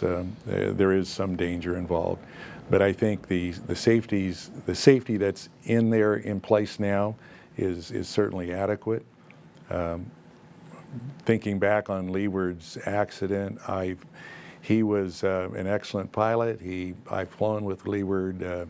He could fly anything. Was a very competent pilot. If I think back to this accident, you know, maybe age had something to say about it. I'm old, so I can say that. But marching forward in the future with air racing, maybe ensuring that we have a good flight physical for the air racers before they get on the race course, and maybe an age limit for that might be all that's needed to continue on. When we started air racing in '83, the plan was that we're going to run for 5 years. Well, the group, and it says, how long will Reno last? I mean, there's houses. Is it worth putting in all this effort? Yeah, and our family, the 5 years is all the longer we thought it'd last. And we went racing on a 5-year plan, that it'd be over in 5 years. That kind of went by the wayside. Kind of went by the wayside, so. And so are we, do we have a great crystal ball on that one? No. No. The one issue, you look at racing, it's hard to have a really successful event if there's only one event a year. Now, you know, these things aren't quite like, you know, the NASCAR or a drag race. I mean, the amount of... Yeah, they said if you want to have 6 races a year, it's like, oh my God, who could afford to go rare racing 6 times a year? Yeah. Oh, you know? I mean, Brian and I couldn't afford to go to 6 events. So, but with only one event, you know, sponsorship is kind of out of the question because you don't have enough exposure. It really gets down to a bunch of die-hard fans and some die-hard racers. Yeah, it's like yacht racing. I mean, Tiger's going to race. If they're, you know, if there's a trophy at the end, Tiger's going to race. You know, and that was Mike Brown. It doesn't matter. Didn't make sense. And, you know, I hope the fans keep coming, and I hope Reno keeps doing it. I really do. And to me, my biggest concern for Reno is encroachment. Yeah. You know, it's their biggest concern too. Yeah, it's the biggest concern. So I think if there's an end to the air racing, it'll be encroachment. It'll just be venue. You know, the place to have a race. Yep. But upon that, Brian and I, Dreadnought's ready to go right now for the races. Argonaut's ready to go, and we're going to have the next airplane done. So we're trying to do our part to support the air races. We really are. The air races are so unique. We are the last of its kind closed course pylon racing, and it's a unique event that unfortunately we're very limited on areas that we can do this type of sport. You have to have an open area. You need to have hotels close to the venue that can manage all the fans. You have to be able to put the grandstands up so that everybody's got great viewing. I believe that, you know, if we had more television exposure like we did back in the 70s with Wide World of Sports, we could tell the story to the whole wide world, which we do with our video and our podcasts and so forth. It's very difficult to film out here when you're talking about air racing because we're not just a two-dimensional or three-dimensional. We're four-dimensional. We have to worry about what's above us, what's below us, what's in front of us, what's behind us, and what's on each side of us. And it makes it difficult to get the cameras out there on the course and to get them up close so that our fans could really feel that experience. I think the future of air racing, you know, it can go either way. I mean, air racing has always been, unlimited air racing has always been about the noise and the thunder and the horsepower and the speed. You know, the sport class, for instance, you know, they made huge jumps and they're going faster and faster and faster, but you know, they don't have the horsepower, they don't have the noise. You know, I think that's one of the most attractive parts of the whole thing is, you know, when you hear that Mustang buzzing around there at 3,500 horsepower and that Sea Fury comes ripping around the corner there at 4,000 horsepower, or Rare Bear coming around and your chest pounds as it goes by. You know, there's a lot of history that is part of the show too. You know, the airplanes have come from, you know, from what they were built to be, you know, as a killing machine combat airplane, race plane / race plane, because that's what it's all about anyway. You know, then they've gone through changes and trial and error and personalities and different people and, you know, different ideas and you know, that's what's really attractive to me. You know, look at Rare Bear, you know, where it came from. You know, crash, pile, and Lyle Shelton put it together and then developed the engine and his whole crew, different crews he's had through the years, and gosh, you know, they hold the world speed record today, which, you know, is a pretty tremendous thing to do, you know, all by itself. You know, not to mention all the races that he won. You know, and now Rod Lewis has it, and Rod Lewis has spared no expense or effort in trying to make that airplane, you know, as fast as it can go. You know, the airplanes come with the crews, and with me, it's pretty special to witness Tiger build a Stephanie. I mean, look what he's done through the years. You know, and what a character. You know what I mean? And his crew, you know, LD and those guys, you know, they stick with that thing and they do these little changes nobody can even see. But it's like, I wonder why that thing goes so fast. Well, there's a lot of stuff people don't even know about. You think, you know, Jim Leeward, you know, he'd been racing for years, a great guy, and he got together a great group of guys with a couple of great ideas and put it together. And of course, you know, the good and the bad, that didn't work out. Although I think he was right on the verge of having something pretty special there too, but you know, it just didn't pan out for him. To me, that's what it's about. It's kind of, I guess, the journey. And to me, that's more exciting. I can appreciate, you know, the sport class. I can appreciate what it takes to modify a plane, John Sharp, to do what he's done through the years and things. But you know, with me, it's been the unlimited thunder.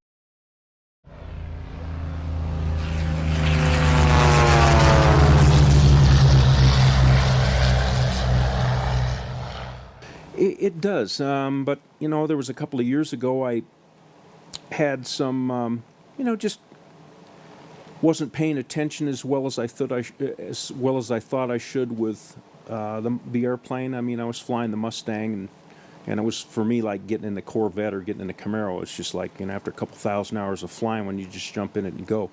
I got distracted by some stuff, and you know, and I thought, that's not smart. And so when I took it down to Santa Monica, they were wanting me to do maintenance on a couple of their airplanes, which would have involved flying 4 or 5 times a month out of Santa Monica. And I thought, you know, I've done probably 3,000 or 4,000 flights out of there, and it's like a little aircraft carrier. Eventually, my luck's going to run out, and you know, that'll be the end of that. So I just parked it and quit flying completely.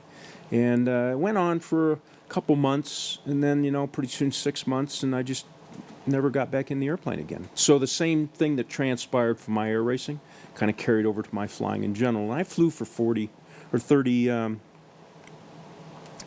years, I think, and flew everything I wanted. I got to fly jets. You know, I wasn't a military guy, but I instructed at the Navy and the Air Force Test Pilot School as just kind of a, you know, helper instructor, and where I got to fly an F-16 back seat, F-15 front seat, and as a guest of the Navy, got to fly an F-15, make 3 traps and 3 launches off the Stennis. So got to go, you know, break the sound barrier low level and fly lots of neat stuff. Virtually all the World War II airplanes. So I was happy. I wished I could have gone on a ride in a F-100, and I wished I could have flown the FW-190.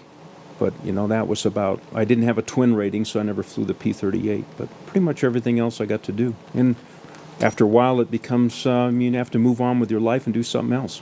It's like a 3-ring circus or herding cats at times. The most rewarding part of it, though, is that everyone is here for the same reason. They want the event to succeed. They want to come out. They do want to have a good time, but they want to focus on racing. And it is all about winning. As far as me, no, I'm really done. It was time for me to step out of that cockpit. I knew it was time. And after '08, I figured you can't go out any better than right on top. And it was time. And do I miss it? Well, maybe the only thing that I miss is coming down that chute at full power. That's a kick in the pants. But other than that, I really don't. I've done it so much, I was just ready to get out of there. Well, I'd given up racing unlimiteds. At some point I decided that's, you know, I've had enough of it, and I gave the airplane, the Bearcat, to the Smithsonian, and so I was just out of racing for a while. In fact, I lived at Reno at the time, and I didn't even go to the races. Well, one of the things, if you go to any air show and you look at what the young people are interested in, they're not interested in the dinosaurial P-51s and Corsairs and things like that. F-16s and F-18s and F-22s and F-35s or whatever, and the louder the better. Well, that tells you something.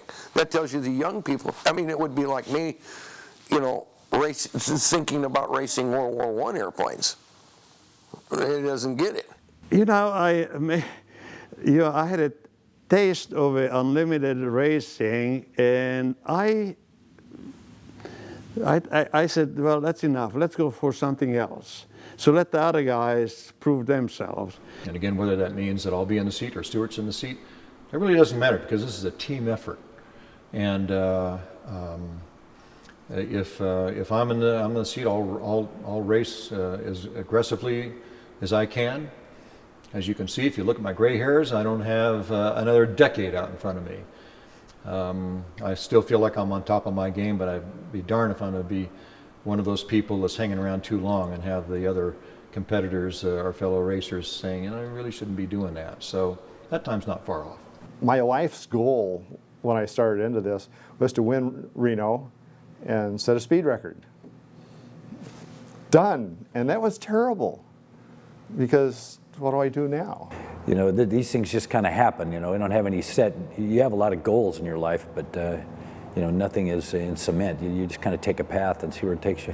You know, I have to look at my own experiences to what I did. You know, when I went to Reno for the first time, I sat, you know, behind the fence looking through like the kid. I wasn't a kid, I was 25 or 26, I think, at the time, but you know, my dad and I went down there and we just kind of watched from the background, and I always appreciate any little bit of snippets of friendship that some guy would give you information about an airplane or talk with you. You know, you thought that was neat. So what allowed me to get through all that and kind of was just a dream that I had, that this is where I wanted to go. This is what I wanted to do. And I think in any venture in life, whether it be aviation or art or anything else you aspire to do, wealth or happiness, I mean, it's a vision you have, a dream you have first, and then a vision of the road it takes to get there, and then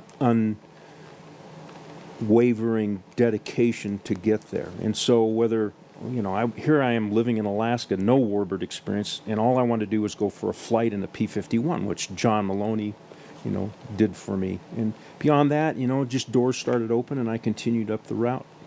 If I was to look back and figure out how I got to fly an unlimited, the fastest one with the best crew in the world and the best owner, there was no way I could fathom how I would have gotten there, or I could have orchestrated that. So I guess to simplify the answer, set a goal, dream about it, feel a passion in your heart, and just follow it through, and the doors will open for you. Try and win. There's a certain group of people that go up there that basically have stock airplanes and they just want the exposure and the fun, which is fine, but it's a race. Go for it. I'd like to fly everything there is that's got wings. That's a very broad statement, but I enjoy getting in a new airplane and learning how it works, seeing how it flies, the characteristics of it, and then also perfecting different aspects of flying.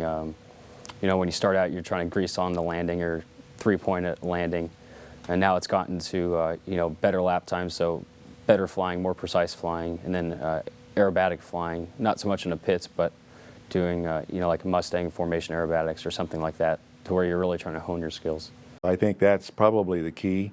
You really have to want it and you be willing to sacrifice. I don't know that I was all that oriented towards the competition. I was more towards the speed. I just wanted to go fast.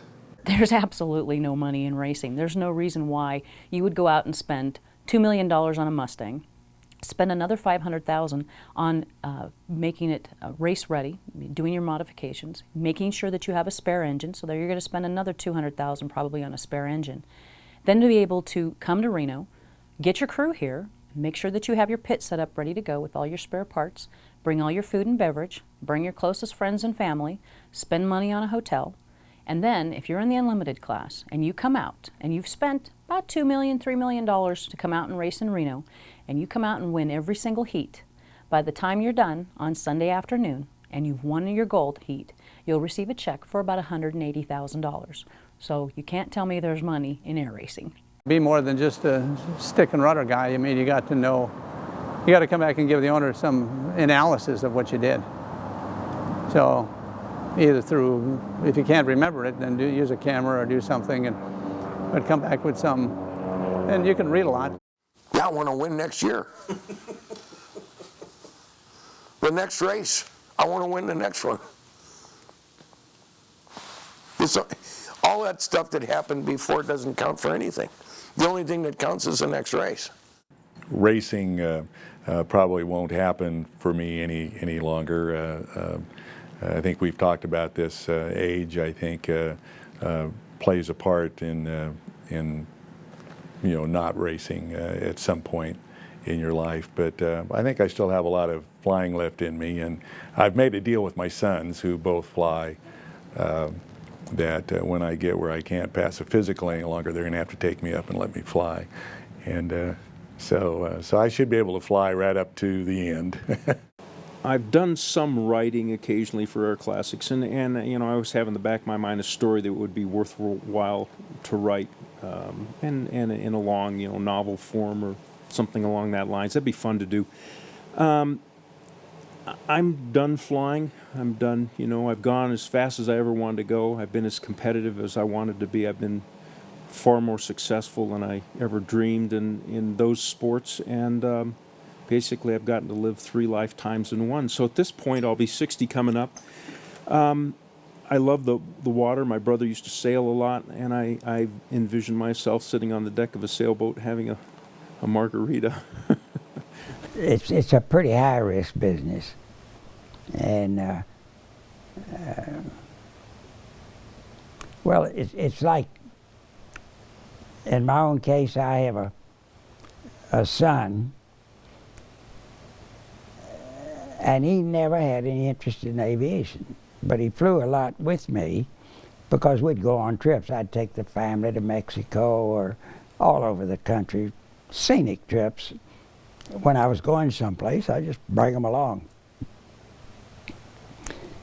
And I did not want to encourage my son to fly, because if he wanted to, I would have done everything in the world to help him, except teach him, because you need to have some other person teach a person to fly.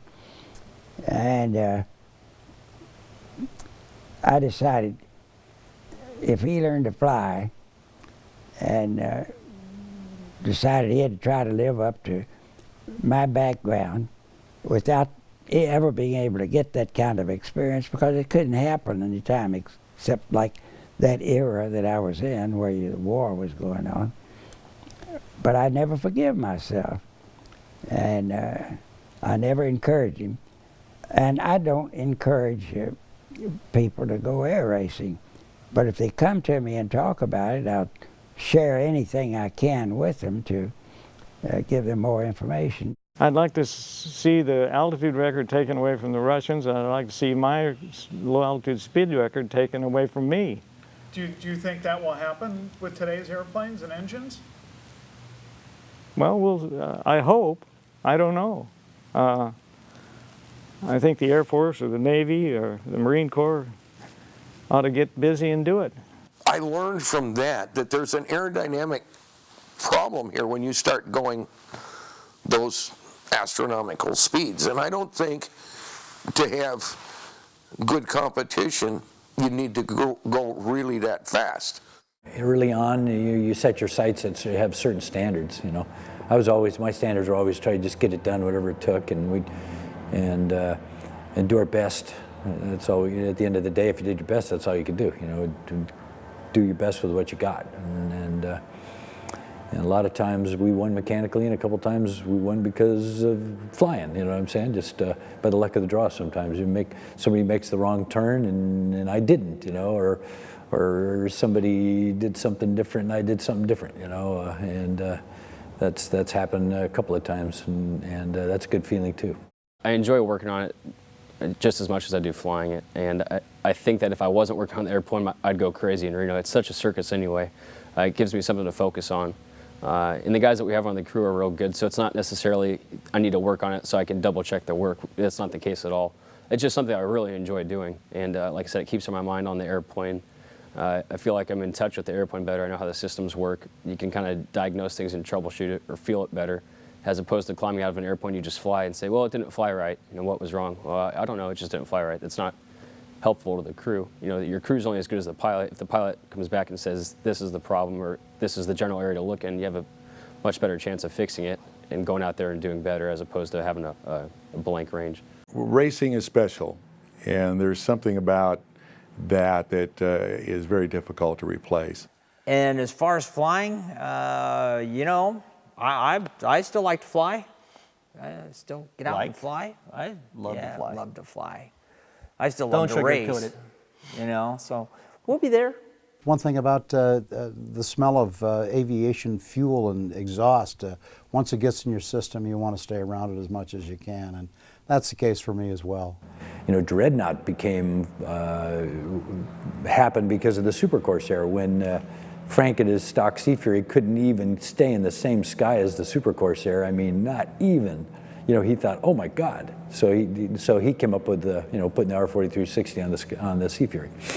So you know, all these air race things seem to come from just enthusiasm, and you know, we've been great here to have a lot of people help us through the years and be a part of something that you know, was pretty special for me and for our crew. We've been able to do a lot of really great things. I feel bad for all the rest of the competitors. Second place is just the first loser. So we'll be there and we'll be ready, and we'll see how it all comes out. That engine runs, we'll win.